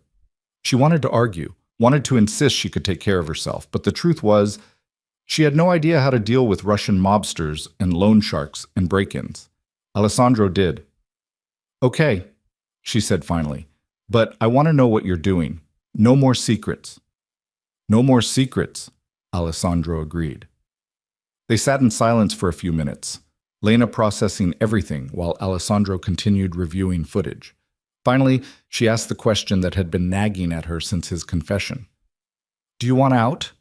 Alessandro looked up, confused. Out of what? This life. The crime, the violence, the constant danger. If you could walk away from it all, would you? He was quiet for a long moment, his fingers tracing the rim of his glass. 5 years ago, I would have said no without hesitation. This is all I've ever known. My father's world, his father's world. It's in my blood. He paused. But lately I've been thinking about what it would be like to just be a businessman. To wake up without wondering who's trying to kill me. To build something legitimate that I could be proud of. What changed? Alessandro looked directly at her. You did. Lena's heart skipped. Me? You make me want things I thought I'd given up on. A normal life. A future that doesn't end with a bullet or a prison cell. Someone to come home to who isn't afraid of me. His hand reached out, covering hers. You make me want to be better. I can't be your redemption, Alessandro. That's too much pressure. I'm not asking you to redeem me. I'm just saying you make me want to try. Lena turned her hand over, lacing her fingers through his. What would walking away even look like? Can you just quit being a crime boss? It's complicated. There are obligations, territories, agreements with other families. You can't just retire without consequences. Alessandro's jaw tightened. But there are ways, gradual transitions, passing control to someone else, legitimizing operations over time. It would take years and it wouldn't be easy, but it's possible. Would you do it, if you could? If I had a reason to. If I had something worth walking away for. His thumb brushed across her knuckles. Would you be that reason, Lena? The question hung between them, heavy with implication. Lena felt the weight of it, the enormity of what he was asking. He wasn't just asking her to stay with him. He was asking her to be the catalyst for changing his entire life. I don't know, she said honestly. I don't know if I'm strong enough for that. You're stronger than you think. Am I? Because right now I feel terrified. Someone broke into my apartment because of their connection to me. Because your world is bleeding into mine, and I don't know if I can live like this, always looking over my shoulder, always wondering if I'm safe. Alessandro's expression tightened with something that looked like pain. You're right. You deserve better than this. You deserve someone who doesn't bring danger to your door, Someone normal, safe, boring. I don't want boring. Then what do you want? Lena looked at him, at this complicated, dangerous, surprisingly vulnerable man who'd somehow worked his way into her heart in just a few weeks. I want you, she said quietly. But I want the version of you that doesn't come with break-ins and threats and violence. I want the man who cooks me dinner and takes me to the symphony and holds me while I sleep. I want... She stopped, frustrated. I want something that might not exist. It could exist if you give me time. Alessandro's grip on her hand tightened. I can't change overnight, but I can start making different choices. I can start moving away from the worst of it. If you'll stay, if you'll be patient, I can become the man you deserve. And what if you can't? What if this life won't let you go? Then I'll do everything in my power to keep you separate from it, to keep you safe, even if it means keeping you at a distance. Lena's eyes burned. She didn't want distance. She didn't want safe and separate. She wanted all of him, the good and the bad, the gentle and the dangerous. But she also didn't want to end up like the women she'd read about in news articles, collateral damage in someone else's war. I need time, she said again. I need to think about what I can handle, what I'm willing to risk. I understand. Alessandro brought her hand to his lips, pressing a kiss to her knuckles. Take all the time you need. But while you're thinking, you're staying here where I know you're safe. For how long? Until I resolve the situation with Kozlov and Julian. Until I know for certain who broke into your apartment and why. Until there's no threat hanging over you. His eyes met hers, dark and fierce. I know you value your independence. I know you don't like feeling controlled. But Lena, I can't lose you. I won't lose you. Not to Kozlov, not to anyone. So please, just let me keep you safe while I fix this. Lena wanted to argue, wanted to insist she didn't need protecting, but she was exhausted, scared, and truthfully grateful not to be alone right now. Okay, she said, but you have to tell me what you're doing. Every step. No keeping me in the dark to protect me. Deal. They sat there until the scotch was gone and the sky began to lighten outside the windows. Finally, Alessandro stood and held out his hand. Come on, you need rest, even if you can't sleep. He led her back to the guest room, but didn't leave this time. Instead, he lay down beside her on top of the covers, fully clothed, and pulled her against his chest. Sleep, he murmured. I'll keep watch. And somehow, wrapped in his arms with his heart beating steady beneath her ear, Lena finally drifted off. When she woke hours later, Alessandro was gone. But there was a note on the nightstand. Had to take care of some things. Marcus is outside if you need anything. Help yourself to whatever you want. I'll be back by dinner. Elena showered and borrowed clothes from the closet Alessandro had apparently stocked with things in her size. The gesture should have been creepy, but somehow it wasn't. It was thoughtful, prepared. Very Alessandro. She spent the day restless, pacing the apartment, trying to work but unable to focus. She called the hospital and told them she needed a few personal days. She texted Maya a carefully edited version of what was happening. She tried to read, to watch TV, to do anything to distract herself from the growing sense that her life was spiraling out of control. Alessandro returned at 6, looking tired but satisfied. It's done, he said. What's done? Julian's debt. I paid it off. Lena stared at him. You what? $200,000 plus interest. I paid Viktor Kozlov everything Julian owed him. In exchange, Kozlov agreed to leave you alone. Permanently. Alessandro, you can't just... That's a lot of money. It's nothing, a rounding error. What matters is you're safe now. What about Julian? Alessandro's expression hardened. Julian and I are going to have a conversation. He's going to explain exactly what he told Kozlov about you, and he's going to make it very clear to everyone that you have no value as leverage. Then he's going to disappear for a while, maybe permanently if I don't like what he has to say. You can't kill him. I won't kill him, but I can make his life very uncomfortable. Alessandro moved closer, his hands framing her face. He put you in danger, Lena. He used you as a bargaining chip to save his own skin. That's not something I can let slide. He's an idiot and a coward, but he doesn't deserve... He deserves exactly what he gets. But because you're asking, I'll be merciful. I'll just scare him. Make sure he understands the consequences of ever mentioning your name again. Lena should have been horrified, should have been appalled that Alessandro was planning to threaten Julian. But a small, vindictive part of her was pleased. Julian had betrayed her again, put her in actual danger, and now he was finally going to face real consequences. When? She asked. Tomorrow. Tonight, I want to focus on you. Alessandro's thumb brushed across her cheekbone. Have you thought about what I said? About us? I haven't thought about anything else. And? Lena took a deep breath. I want to try. I want to see if this can work. But Alessandro, I need you to understand, I can't live in fear. I can't spend my life wondering if every stranger on the street is a threat. If we're going to do this, you need to actually start pulling back from the dangerous parts of your business. Not someday. Now. Done. Just like that? Just like that. I'll start making calls tomorrow. Start transitioning operations to people I trust. It won't happen overnight, but it will happen. His hand slid down to her shoulders, his grip firm. For you, I'll do it. Because the thought of losing you is worse than the thought of losing everything else. Lena searched his face, looking for doubt, for hesitation, but all she saw was absolute certainty. Okay, she said, then I'm in, all the way. But Alessandro, what?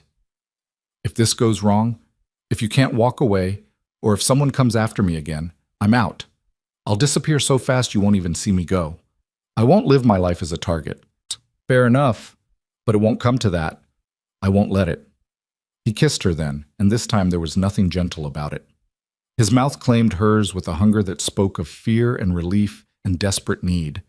Lena kissed him back just as fiercely, her hands fisting in his shirt, pulling him closer. They stumbled toward the bedroom, shedding clothes and inhibitions, and Lena finally let herself have what she'd been wanting since the night of the gala. Alessandro worshipped her body with his hands and mouth, taking his time, learning every curve and hollow, every spot that made her gasp. And when they finally came together, it felt like more than just physical pleasure. It felt like a promise, like a commitment to seeing this through, whatever came next. Afterwards, they lay tangled together, Alessandro's fingers tracing lazy patterns on her skin. I meant what I said, he murmured. I'll change for you. Don't change completely, Lena said, tilting her head to look at him. I like you the way you are, just maybe with less murder. Alessandro laughed, the sound warm and genuine. Less murder. I can work with that. Lena fell asleep feeling hopeful for the first time in days.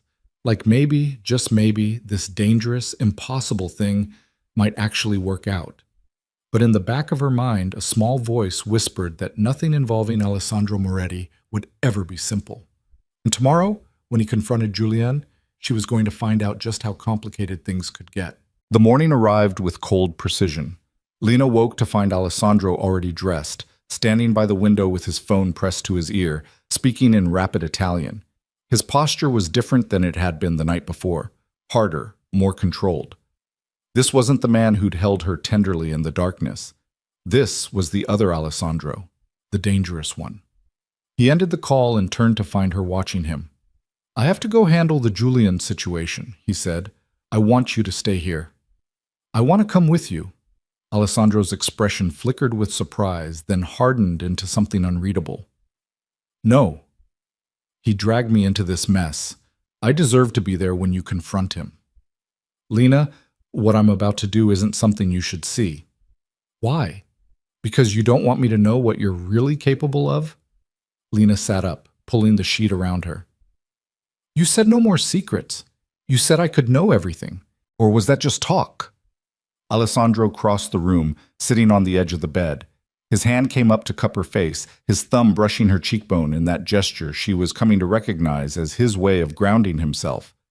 It wasn't just talk, but there's a difference between knowing what I do and watching me do it. I don't want you to look at me differently after. I already know who you are. Knowing and seeing aren't the same thing.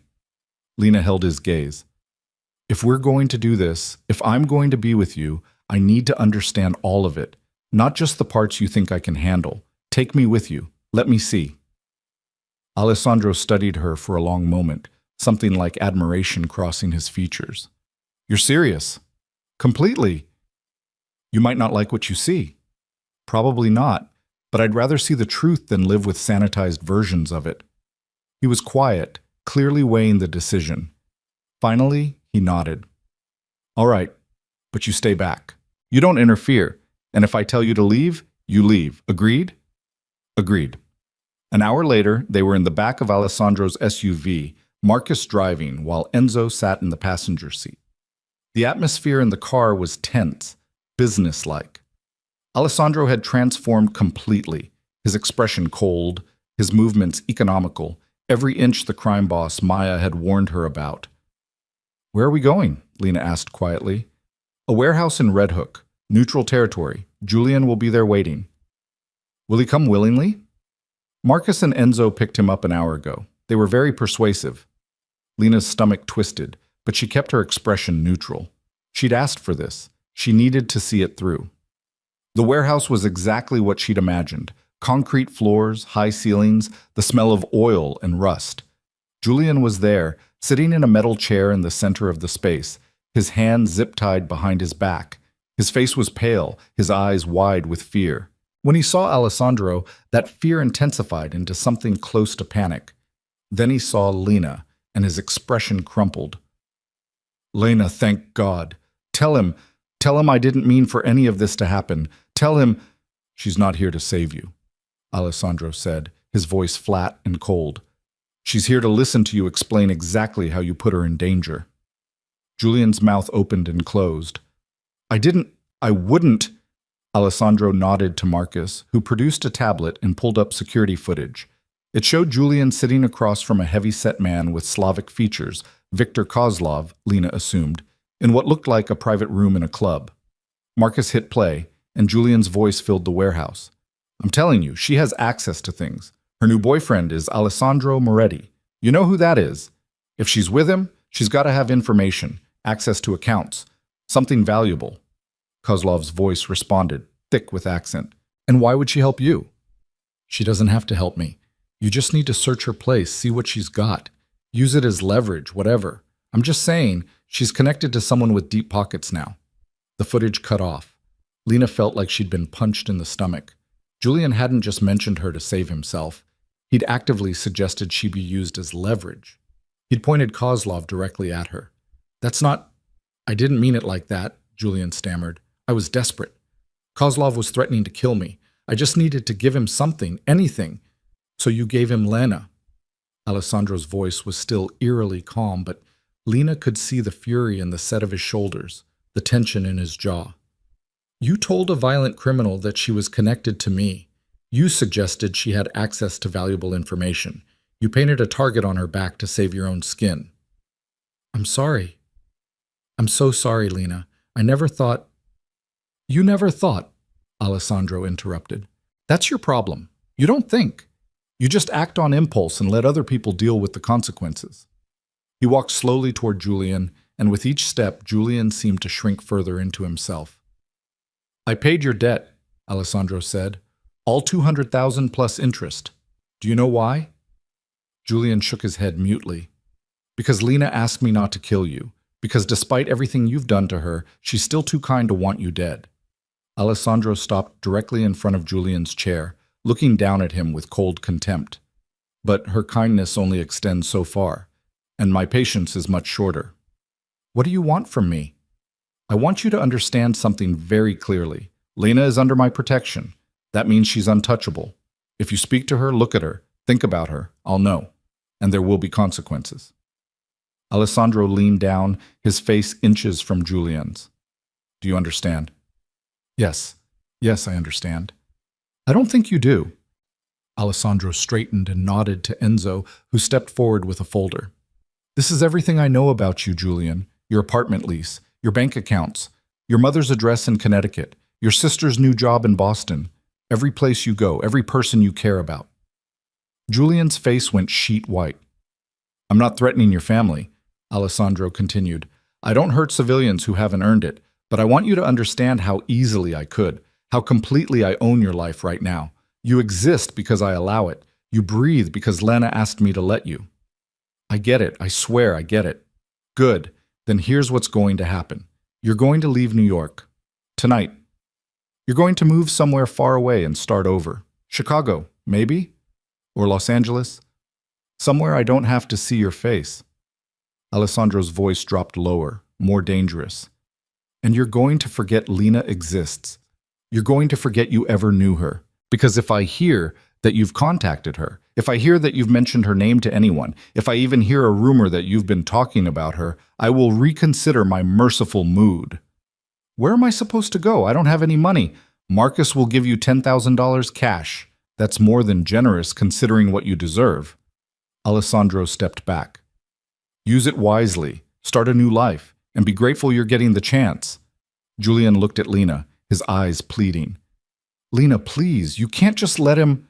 Let him what? Lena found her voice, though it came out harder than she expected. Let him save your life? Let him pay your debts? Let him give you a second chance you absolutely don't deserve. You're really with him? After everything I told you about who he is? Yes, I'm with him. Because unlike you, he's never lied to me. He's never cheated on me. And he's never thrown me to wolves to save himself. Lena moved closer, her anger finally breaking through. You want to know the difference between you and Alessandro? He's dangerous, yes. He's done terrible things. But he would never, ever betray someone he cared about. You betrayed me twice, once with another woman, and once by using me as collateral for your gambling debts. So yes, Julian, I'm really with him, and you need to leave and never come back. Julian stared at her like he didn't recognize her. Maybe he didn't. Maybe she didn't recognize herself anymore either. Cut him loose, Alessandro told Marcus. Give him the money and put him on a train out of the city. Make sure he actually leaves. Marcus pulled out a knife and cut the zip ties. Julian rubbed his wrists, still looking between Lena and Alessandro like he couldn't quite believe this was happening. This isn't over, he said quietly. Alessandro's expression didn't change, but the temperature in the room seemed to drop. What did you just say? I said... Julian stopped himself, seeming to realize the stupidity of making threats. Nothing. I said nothing. Smart choice. Now get out of my sight before I change my mind about letting you live. Marcus and Enzo escorted Julian out, leaving Lena and Alessandro alone in the warehouse. For a moment, neither of them spoke. Then Lena let out a shaky breath. Are you all right? Alessandro asked, his voice gentler now. I don't know. That was... She couldn't find the words. More than you expected? Different than I expected. Lena looked at him, this man who'd just calmly threatened her ex-boyfriend with such controlled precision. You were so calm, so cold. Would you have preferred I beat him? Raged at him? No, I don't know. Lena wrapped her arms around herself. I knew you were dangerous, but seeing it, seeing how easily you control people, how much power you have, it's a lot to process. Alessandro moved toward her slowly, like approaching a skittish animal. Do I scare you now? Lena considered the question honestly. A little, but not in the way you think. I'm not afraid you'll hurt me. I'm afraid of how much power you have, how easily you could ruin someone's life. It's a lot of responsibility. It is, and I don't take it lightly. Don't you? You just forced Julian to leave the city. I gave him a choice. Leave voluntarily with money or refuse and face the alternative. He chose wisely. Alessandro's hand reached out, not quite touching her. Lena, I know this is hard to understand, but in my world, showing mercy is dangerous. If people think you're soft, they take advantage. Julian needed to understand that there are real consequences for his actions. And what about the people who cross you? The ones who don't have me asking you to spare them? Alessandro's jaw tightened. They get what they deserve, which is whatever I decide is appropriate for their crimes. The honesty should have terrified her. Instead, Lena found herself appreciating it. He wasn't trying to soften the truth or make himself look better. He was showing her exactly who he was. I need some air, she said. They walked out of the warehouse into the cold morning. The waterfront stretched out before them, industrial and gray. Lena breathed in the sharp air, trying to settle her thoughts. "Thank you for letting me come," she said finally. "I thought you'd regret it." "Maybe I will, but right now, I'm just processing." She turned to look at him. "You paid $200,000 to keep me safe. I would have paid 10 times that." "Why? We've only known each other a few weeks." Alessandro was quiet for a moment, his eyes on the water. When he spoke, his voice was rough with emotion. "Because in those few weeks, you've made me feel more human than I have in years. Because you look at me and see Alessandro, not just the Moretti name and everything that comes with it. Because when I'm with you, I remember there's more to life than power and control and violence." He turned to face her fully. "Because I'm falling in love with you, Lena, and I would burn the entire city down before I let anything happen to you." Lena's breath caught. Love. He'd said love. "Alessandro, you don't have to say it back. I just needed you to know." But the thing was, Lena realized, she felt it too. Against all logic, against all reason, against every warning sign and red flag, she was falling for this complicated, dangerous, surprisingly tender man. "I'm falling for you too," she said quietly. "And it terrifies me." "Good. It should terrify you. I terrify myself sometimes." Lena laughed despite everything, and Alessandro smiled, that rare, genuine smile that transformed his face. "Come on," he said, taking her hand. "Let's get out of here. I need to make some calls, start the process of stepping back from certain operations. And you need to decide if you want to go back to your apartment or keep staying at the penthouse." "Can I think about it?" "Take all the time you need." They drove back through the city, and Lena watched the streets pass by, thinking about the choice ahead of her. Going back to her apartment meant trying to reclaim her normal life. Staying at the penthouse meant accepting that her life had fundamentally changed. Her phone buzzed. A text from Maya. "Are you okay? You've been radio silent for days and I'm worried." Lena typed back quickly. "I'm fine. Some stuff happened, but it's handled now. Can we meet for coffee tomorrow?" "Yes, please. I miss you. Miss you too." "Maya?" Alessandro asked, glancing at her phone. "Yeah, she's worried. I haven't exactly been the best friend lately." "You should see her, have coffee, talk, maintain your relationships outside of this." Alessandro's hand found hers. "I don't want to be your whole world, Lena. I want to be part of it." The words settled something in her chest. He understood. He got it. Back at the penthouse, Alessandro disappeared into his office to make calls while Lena stood at the windows, looking out at the city. Her city. The place where she'd built her career, her life, her identity. And now it was also the place where she was building something with Alessandro. Her phone rang. An unknown number. "Hello? Lena Carter?" A woman's voice, professional and clipped. "Yes? This is Special Agent Sarah Chen with the FBI.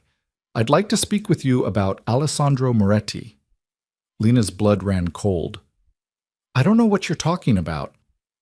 "Ms. Carter, we know you've been seeing Mr. Moretti. We've been monitoring his activities for some time, and we believe you may have information that could help our investigation." "I don't have any information. We're prepared to offer you protection. Immunity from prosecution for any involvement in Mr. Moretti's business operations. All we need is your cooperation." Lena's hand tightened on the phone. "I'm not interested." "Ms. Carter, please understand the position you're in. Alessandro Moretti is a dangerous man involved in serious criminal activity. If you're knowingly involved with him, you could face charges. We're offering you a way out." "I said I'm not interested. Don't contact me again." She hung up, her hands shaking. The FBI. Of course. Alessandro had said they'd been investigating him for years, but hearing it directly, being contacted directly, made it real in a terrifying way. Alessandro appeared in the doorway, his expression sharp. "Who was that?" "FBI, Special Agent Sarah Chen. She wants me to cooperate with their investigation into you." Alessandro's jaw clenched, but his voice remained calm. "What did you tell her?" "That I'm not interested and not to contact me again." "Lena, you should have talked to them." She stared at him in shock. "What?" "I'm serious. If the FBI is offering you a deal, you should take it. Get immunity. Distance yourself from me. It's the smart play. I don't want to distance myself from you. You might not have a choice. If they're contacting you directly, it means they think they're close to building a case. They want you to flip on me, give them information they can use. Alessandro moved closer, his expression intense. I won't let you go down for my crimes. If they offer you a deal, take it. And betray you? It's not betrayal if I'm telling you to do it. Lena shook her head firmly. No, I'm not going to help them build a case against you. I'm not going to be the reason you end up in prison. Lena, no, Alessandro, listen to me. I chose this. I chose you, knowing who you are and what you do. I'm not going to turn on you the first time things get difficult. She grabbed his hands, holding tight. We're in this together. That's what you said. So we figure it out together. Alessandro looked at her like she'd just offered him something precious and fragile. You're sure? I'm sure. He pulled her into his arms, holding her so tightly she could barely breathe. You're either the bravest woman I've ever met or the most foolish. Probably both. Definitely both. He pulled back enough to look at her. The FBI contact changes things. We need to be more careful. They'll be watching you now, watching us together. Everything we do will be scrutinized. So what do? We act normal. We don't give them anything they can use. And I accelerate my timeline for transitioning out of the illegal operations. Alessandro's expression hardened with determination. I meant what I said about changing, about building something legitimate. The FBI contact just made it more urgent. Over the next week, Alessandro threw himself into restructuring his empire. Lena watched as he met with lawyers, accountants, other men in expensive suits who spoke in careful euphemisms about territory and operations and transitions of power. He was dismantling the criminal side of his business piece by piece, moving money into legitimate investments, passing control of certain operations to trusted associates. It was fascinating and terrifying to watch. This was a man who'd built an empire through violence and intimidation, and he was walking away from it, for her. The weight of that responsibility sat heavy on Lena's shoulders. She went back to work, returning to her shifts at the hospital with a strange sense of displacement. Her colleagues welcomed her back, asked about her time off, and Lena gave vague answers about family issues. She threw herself into patient care, grateful for the normalcy of it. But she couldn't shake the feeling of being watched. Whether it was FBI surveillance or her own paranoia, she couldn't tell. She met Maya for coffee on her day off, and her best friend took one look at her and frowned. You look exhausted. I am exhausted. Things with Alessandro? Things with everything. Lena stirred her coffee absently. The FBI contacted me. They want me to help them investigate Alessandro. Maya's eyes went wide. What did you tell them? That I wasn't interested. Lena, are you insane? If the FBI is investigating him, I know what it means, but I'm not going to betray him. Maya leaned forward, her voice urgent and low. This isn't about loyalty or love or whatever you think you feel for him. This is about your life, your career, your freedom. If you get caught up in his crimes, you could lose everything. I know the risks. Do you? Because from where I'm sitting, it looks like you're so caught up in this relationship that you can't see how dangerous it is. You're not thinking clearly. I'm thinking perfectly clearly. For the first time in my life, I'm making choices based on what I want, not what's safe or sensible or expected. Lena met Maya's eyes. I know you're worried. I know this looks crazy, but Alessandro is trying to change. He's getting out of the criminal side of his business. He's doing it for me. And what if he can't? What if the FBI gets him anyway? What happens to you then? I don't know, but I'd rather face that possibility than walk away from the best thing that's happened to me in years. Maya sat back, shaking her head. I can't support this, Lena. I can't sit here and watch you destroy your life. I'm not asking you to support it. I'm asking you to trust that I know what I'm doing. But you don't know what you're doing. You're in love with a criminal who's probably going to end up in prison or dead, and you're willing to risk everything for him. That's not love. That's self-destruction. The words stung, probably because part of Lena feared they might be true. But another part of her, the part that had grown stronger since meeting Alessandro, refused to accept that characterization. Maybe it is, Lena said quietly. Or maybe it's the first time I've ever fought for something that matters. Either way, it's my choice to make. They parted on tense terms, and Lena went back to the penthouse feeling bruised and uncertain. Alessandro was there, working at his laptop at the kitchen island. He took one look at her face and closed the computer. What happened? Lena told him about the conversation with Maya, about her friend's concerns and warnings. Alessandro listened without interruption, his expression thoughtful. She's not wrong to worry, he said when Lena finished. Everything she said is valid. I know. And you're staying anyway? I'm staying anyway. Alessandro pulled her into his arms, and Lena let herself lean into him, drawing comfort from his solid presence. I'm going to make this worth it, he murmured into her hair. I'm going to build something legitimate, something you can be proud of. I'm going to be the man you deserve. You're already the man I need. There's a difference. Not to me. They stood there for a long time, holding each other while the city pulsed beyond the windows. Lena thought about Maya's warnings, about the FBI's interest, about all the ways this could go wrong. But she also thought about Alessandro's hands, gentle despite their capacity for violence, about his honesty, brutal and complete, about the way he looked at her like she was the most important thing in his world, and she chose to believe that love could be stronger than danger, that change was possible, that two broken people could build something whole together.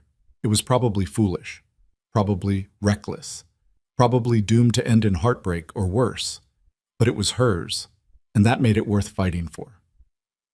2 days later, Alessandro came home with news that changed everything.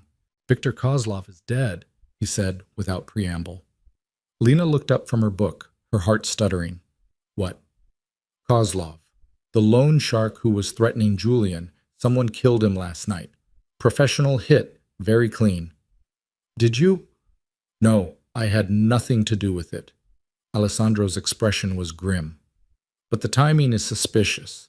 Right after I paid off Julian's debt, right after the break-in at your apartment. Someone else wanted Kozlov dead. Who? I don't know yet, but I'm finding out. He sat beside her on the couch. This could be good news or bad news. Good because Kozlov was a problem I was glad to be rid of. Bad because whoever killed him might come looking for the money I paid him. $200,000. Plus interest. Nearly $250,000 total. Lena's stomach sank. So we're not out of danger yet. We were never out of danger. We just traded one threat for a different one. Alessandro took her hand, his thumb brushing across her knuckles. But I meant what I said. I'm not going to let anything happen to you. Whatever this is, whoever's behind it, I'll handle it. How? The same way I always handle things. Carefully, strategically, and with overwhelming force when necessary. It should have scared her, that casual acknowledgement of violence, but Lena found herself grateful for it instead. In Alessandro's world, violence was a tool, not a passion. He wielded it with precision, not rage. That made him dangerous, but it also made him effective. What do we do now? She asked. Now we wait. Whoever killed Kozlov will make a move eventually, and when they do, I'll be ready. The waiting was the worst part.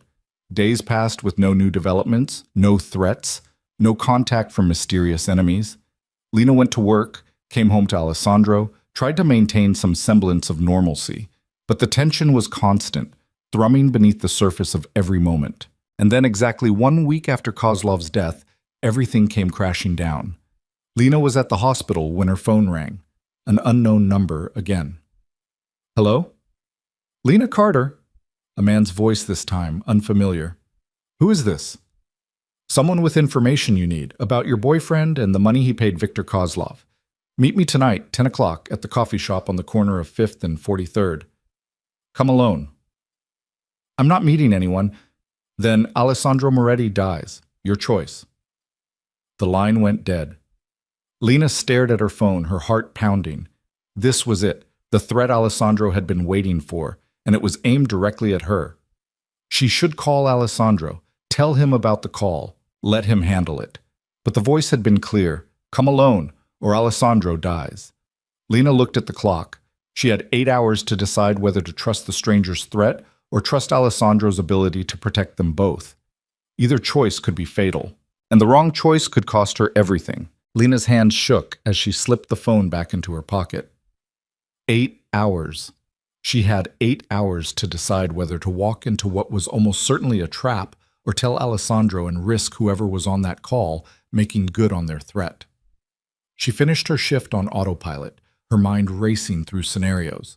Every option seemed to end badly. If she went alone, she could be killed or kidnapped. If she told Alessandro and he intervened, the caller might have a backup plan already in motion. If she did nothing, Alessandro could die. By the time she left the hospital at 6, she'd made her decision. She would tell Alessandro everything. They'd promised honesty, no more secrets. And if there was anyone who could handle a threat like this, it was him. She arrived at the penthouse to find Alessandro in his office, surrounded by papers and talking urgently on the phone in Italian. He looked up when she entered, and whatever he saw in her face made him end the call immediately. What happened? Lena told him about the phone call, watching his expression shift from concern to cold fury. You should have called me immediately. I know. I'm sorry. I panicked. Alessandro stood, moving around the desk, to pull her into his arms. It's all right. You're telling me now. That's what matters. He pulled back to look at her. You weren't actually considering going alone, were you? For about 5 minutes. Then I remembered I'm not an idiot. Despite the situation, Alessandro's lips twitched. Good. Because if you'd gone alone, I would have been very angry with you. After I rescued you, of course. So what do we do? We set a trap of our own. Alessandro pulled out his phone and made a call. Marcus, I need a team ready in 2 hours, full tactical. I'll send you the location. He spent the next hour coordinating, making calls, arranging pieces on a chessboard Lena couldn't see. She watched him work, marveling at the transformation. This wasn't the tender man who held her at night. This was the strategist, the leader, the crime boss who'd survived in a world that ate the weak.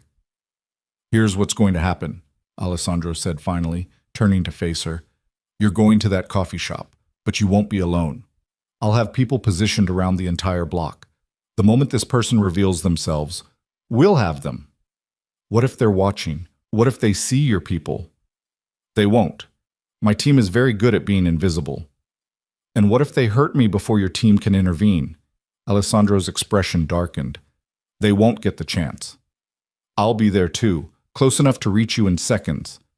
Alessandro, if they see you, they won't. He cupped her face in his hands. I'm not going to let anything happen to you. Trust me. Lena did trust him. That was the terrifying part. She trusted this dangerous man with her life, her safety, her future.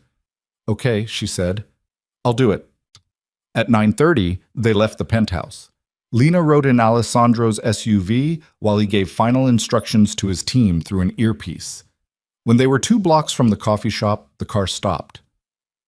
This is as close as I can get without risking being seen, Alessandro said. He handed her a small device that looked like a button. This is a panic button. Press it if anything goes wrong. Don't hesitate. Don't wait. Just press it and my team will move in immediately. Lena tucked it into her pocket. What if they search me? Then we move to plan B. What's plan B? I come in shooting. Alessandro's expression was deadly serious.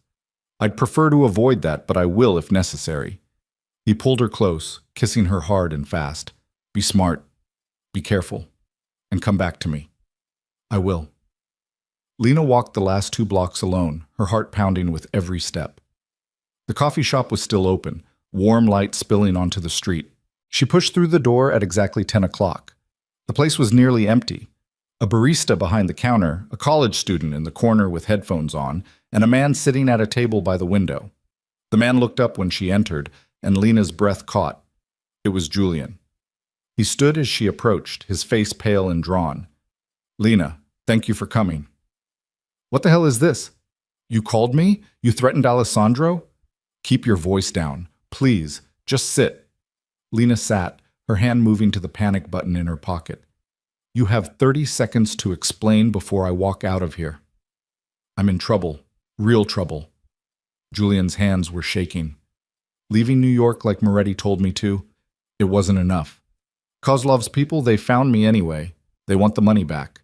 The money Moretti paid. That's not my problem. It is your problem because they know about you. They know you're with Moretti. They think you can convince him to pay them.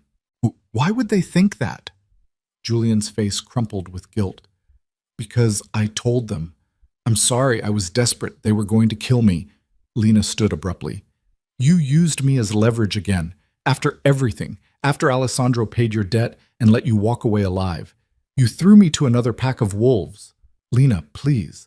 Who killed Viktor Kozlov? Julian blinked. What? Who killed him? Was it you? No, I don't know who killed him. I swear. But whoever did it, they took the money Moretti paid him. And now they want more. This doesn't make sense. If someone killed Kozlov and took the money, why would they need Alessandro to pay again? Because they know he will. For you. They know he'd pay anything to keep you safe. The pieces clicked into place in Lena's mind. This wasn't about the money at all. This was about testing Alessandro, about seeing how far he'd go, how much he'd sacrifice.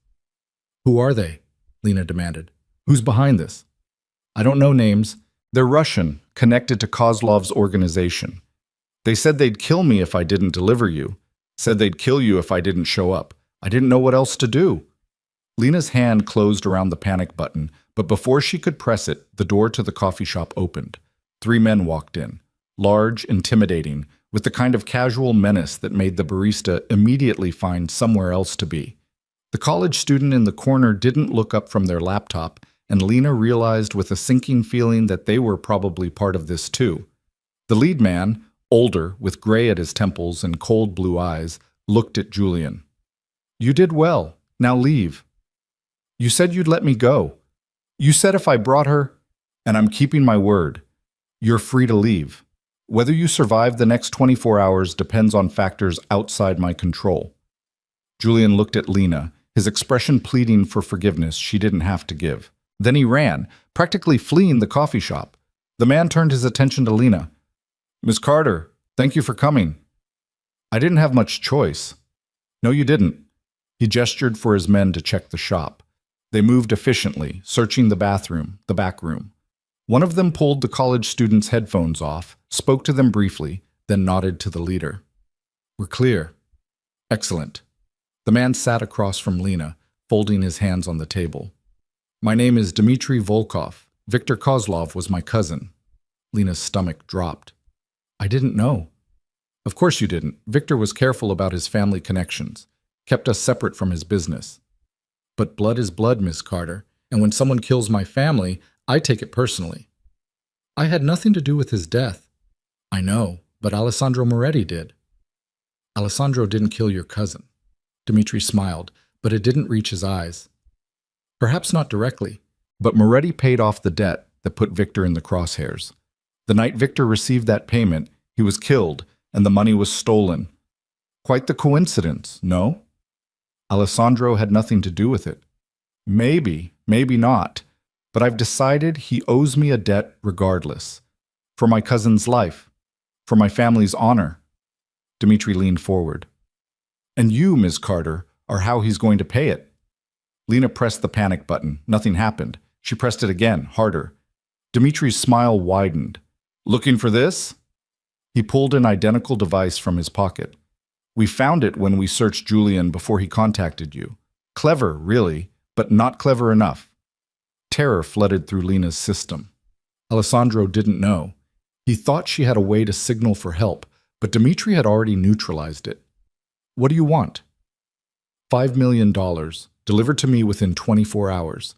In exchange, you go free and we leave Moretti alone. He'll never... He will. For you. Dmitry stood. My men are going to take you somewhere safe. Not to hurt you, just to ensure Moretti takes this seriously. Once we have the money, you'll be released. This is kidnapping. This is business, and if Moretti is smart, it will be concluded quickly and peacefully. One of Dmitry's men moved toward Lena, reaching for her arm. She jerked back, and that's when the window exploded. Glass shattered inward as Alessandro came through it, hitting the ground in a roll and coming up with a gun already drawn. His first shot took down the man reaching for Lena. His second hit the man by the door. Dmitry dove for cover, shouting in Russian. Down! Alessandro yelled, and Lena dropped to the floor as gunfire erupted. It lasted maybe 30 seconds but felt like hours. The coffee shop became a war zone, bullets punching through walls, tables splintering. Lena covered her head with her hands, making herself as small as possible. Then silence. Lena looked up cautiously. Alessandro was standing over Dmitri, his gun pointed at the older man's head. The two men Dmitri had brought were down, Marcus and Enzo covering them with weapons drawn. "You made a mistake," Alessandro said, his voice deadly calm. "You threatened someone under my protection. You killed Victor." "I didn't kill Victor. I didn't even know he was dead until after the fact. But you know what? I'm glad he's dead. One less piece of garbage in the world." Alessandro's finger tightened on the trigger. "And if you ever come near Lena again, you'll join him. You can't kill me. Your organization will hear that you got yourself killed trying to extort me. They'll write you off as an idiot who overstepped. No one will come for revenge." Alessandro glanced at Marcus. "Get him out of here. Take him somewhere quiet. I want to know everything. Who else is involved? Who killed Victor? What their endgame is." Marcus and Enzo hauled Dmitri to his feet, dragging him toward the back exit. Alessandro finally lowered his gun and turned to Lena. "Are you hurt?" Lena shook her head, unable to speak. The adrenaline was crashing through her system, making her shake. Alessandro holstered his weapon and crossed to her, pulling her up and into his arms. "I've got you. You're safe." The panic button. He had it. "I know. We figured that out when you pressed it and nothing happened. That's when I stopped waiting." He cupped her face, forcing her to look at him. "I told you I wouldn't let anything happen to you. I meant it. You came through a window. It was the fastest route." Lena started laughing, slightly hysterical. "You came through a window like an action movie." "I've always been dramatic." Alessandro kissed her forehead, her cheeks, her lips. "Let's get you out of here." Outside, police sirens were approaching. Alessandro's team melted away into the shadows with practiced efficiency, leaving no trace they'd been there. Alessandro kept Lena close as they moved through the back alleys, eventually reaching the SUV parked 3 blocks away. Once inside, Lena finally let herself break down. Sobs racked her body as Alessandro held her, murmuring reassurances in Italian and English, his hand stroking her hair. "I was so scared," she gasped out. "I know. I'm sorry. I should have anticipated Julian would betray you again." "How did you know to come in?" "When the panic button didn't work, I knew something was wrong. I was already moving toward the shop when I saw Dimitri's men checking it. At that point, subtlety was pointless." "What's going to happen to Dmitri?" "He's going to tell me everything he knows. Then he's going to disappear." Lena pulled back to look at him. "Are you going to kill him?" Alessandro's expression was unreadable. "Do you want me to?" "I don't know. Part of me says yes. Part of me is horrified I'm even considering it. Then I'll make the decision for you. He threatened you. He planned to kidnap you. Those crimes carry consequences in my world." Alessandro's thumb brushed away her tears. "But I won't do it personally. I'll hand him over to people who have their own grievances with the Volkov family. What they do with him is their business."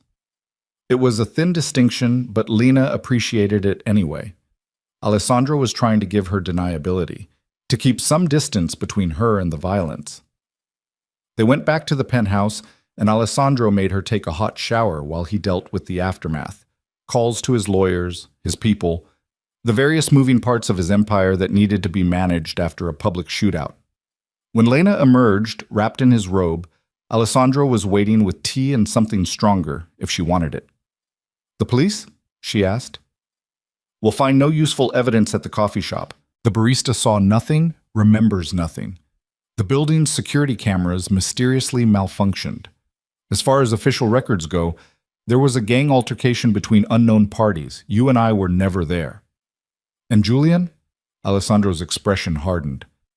"Julian is being collected as we speak. He's going to answer for setting you up. Again. Don't kill him?" "I won't. But he's done in this city, done in this country probably. I'm going to make sure he understands that the only reason he's still breathing is because you keep asking me to spare him. Maybe the third time will finally make it stick." Lena sipped her tea, feeling the warmth spread through her. What happens now? Now we find out who actually killed Viktor Kozlov. Because Dmitry was telling the truth about one thing. Someone killed Viktor and took the money. That person is still out there, and they're either very smart or very lucky to have stayed hidden this long. Does it matter? Can't we just let it go? We could, but unsolved murders have a way of coming back around. Better to know who did it and why than to be surprised later. It took 3 days for Dmitry to break. Alessandro's people were thorough, and when they finally brought Alessandro the information, his expression was grim. It was the FBI, he told Lena. She stared at him. What? Special Agent Sarah Chen, the one who contacted you. She's been running an off-books operation to take down the Russian mob in New York. She killed Viktor to destabilize their organization and took the money to fund her operations. Very illegal, very clever. That's insane. That's ambitious. Chen wanted to make a name for herself, and she didn't care about the rules. Alessandro paced the living room. The problem is, now she knows I'm onto her, and cornered federal agents are dangerous. What are you going to do? I'm going to give her a choice. She can back off her investigation into me, stop her illegal operations, and we'll pretend this never happened. Or I can expose what she's done, end her career, and probably send her to prison. You have evidence? Dmitry kept meticulous records, including video of Chen entering Viktor's building the night he was killed. It's enough to destroy her. Lena felt a strange sense of satisfaction. Agent Chen had tried to recruit her, had threatened her with prosecution, all while running her own criminal operation. Do it, she said. Give her the choice. But if she doesn't back off, bury her. Alessandro smiled, fierce and proud. I love it when you're ruthless.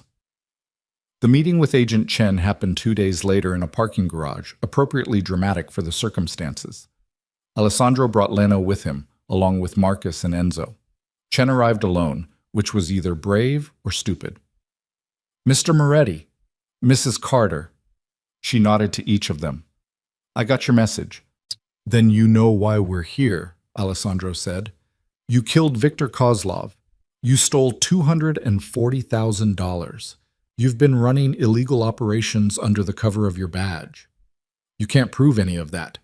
Alessandro pulled out a tablet and hit play.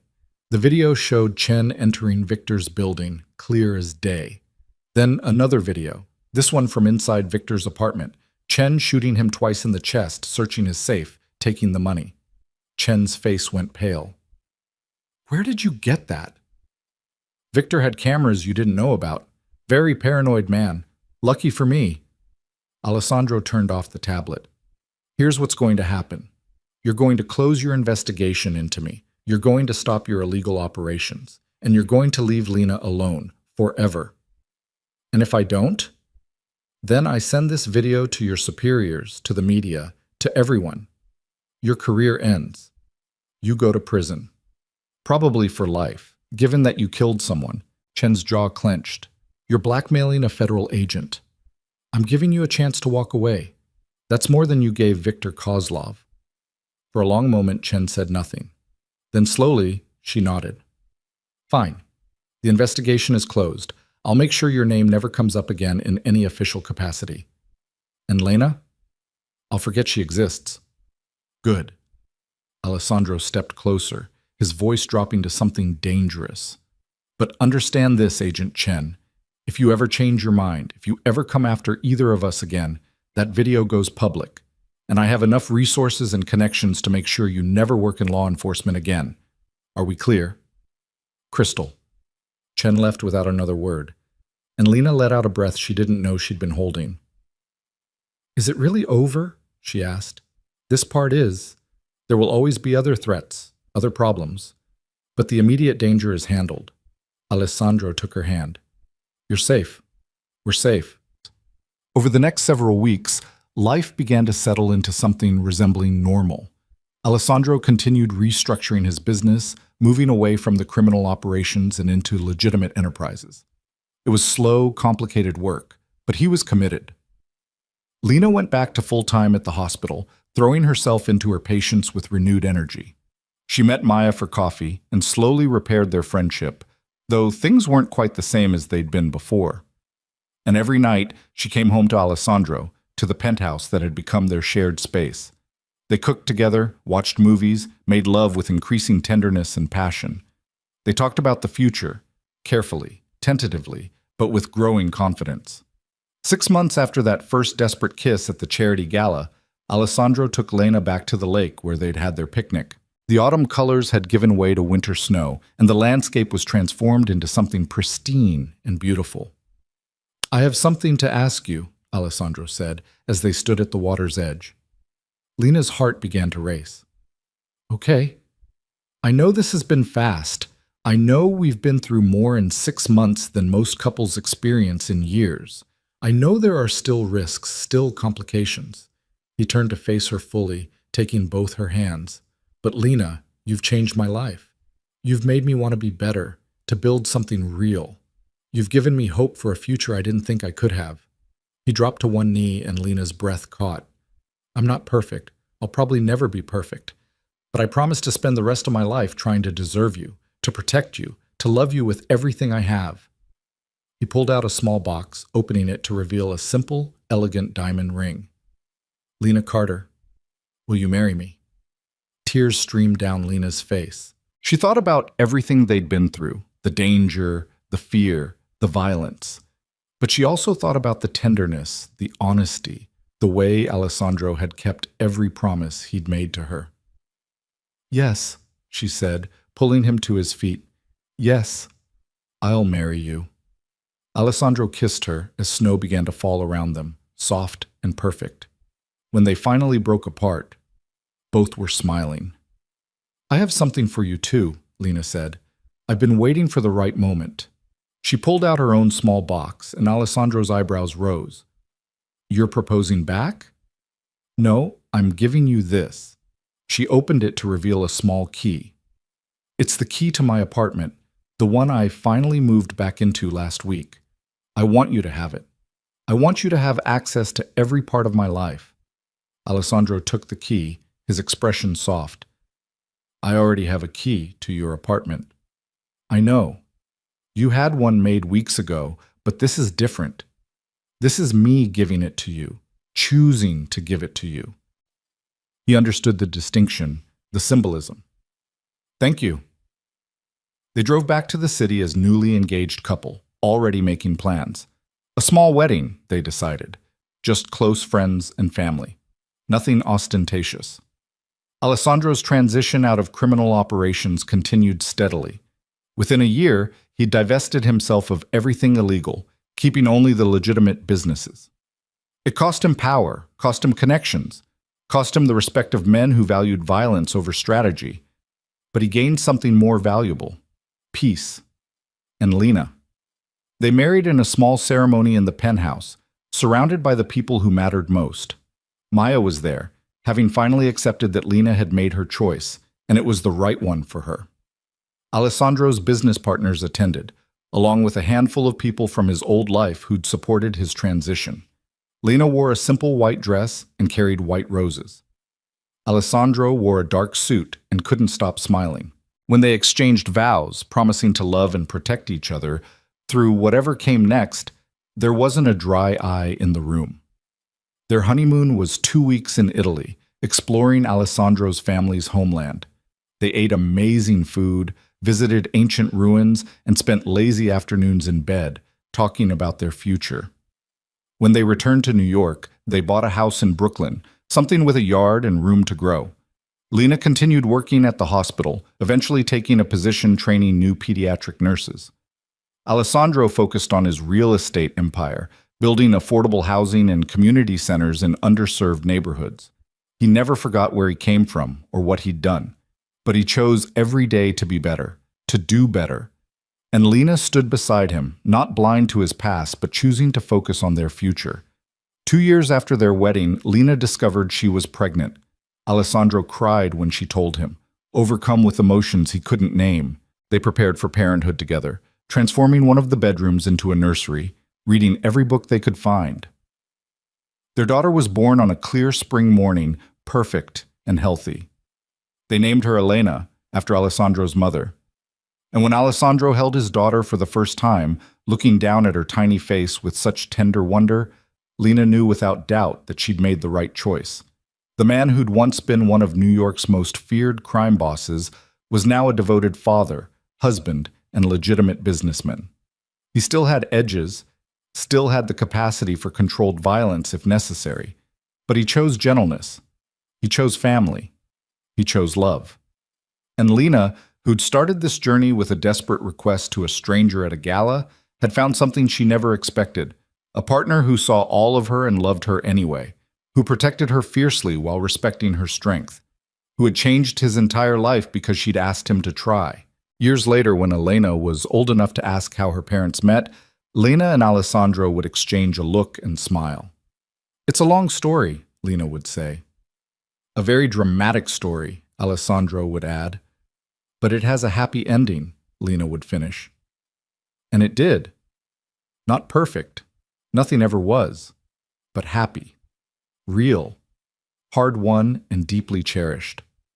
Lena had grabbed a stranger's collar in a moment of desperation and begged for a kiss. That stranger had kissed her back and changed both their lives forever. From that single, reckless choice came a love story that defied every odd, survived every threat, and built something lasting from the ruins of their broken pasts.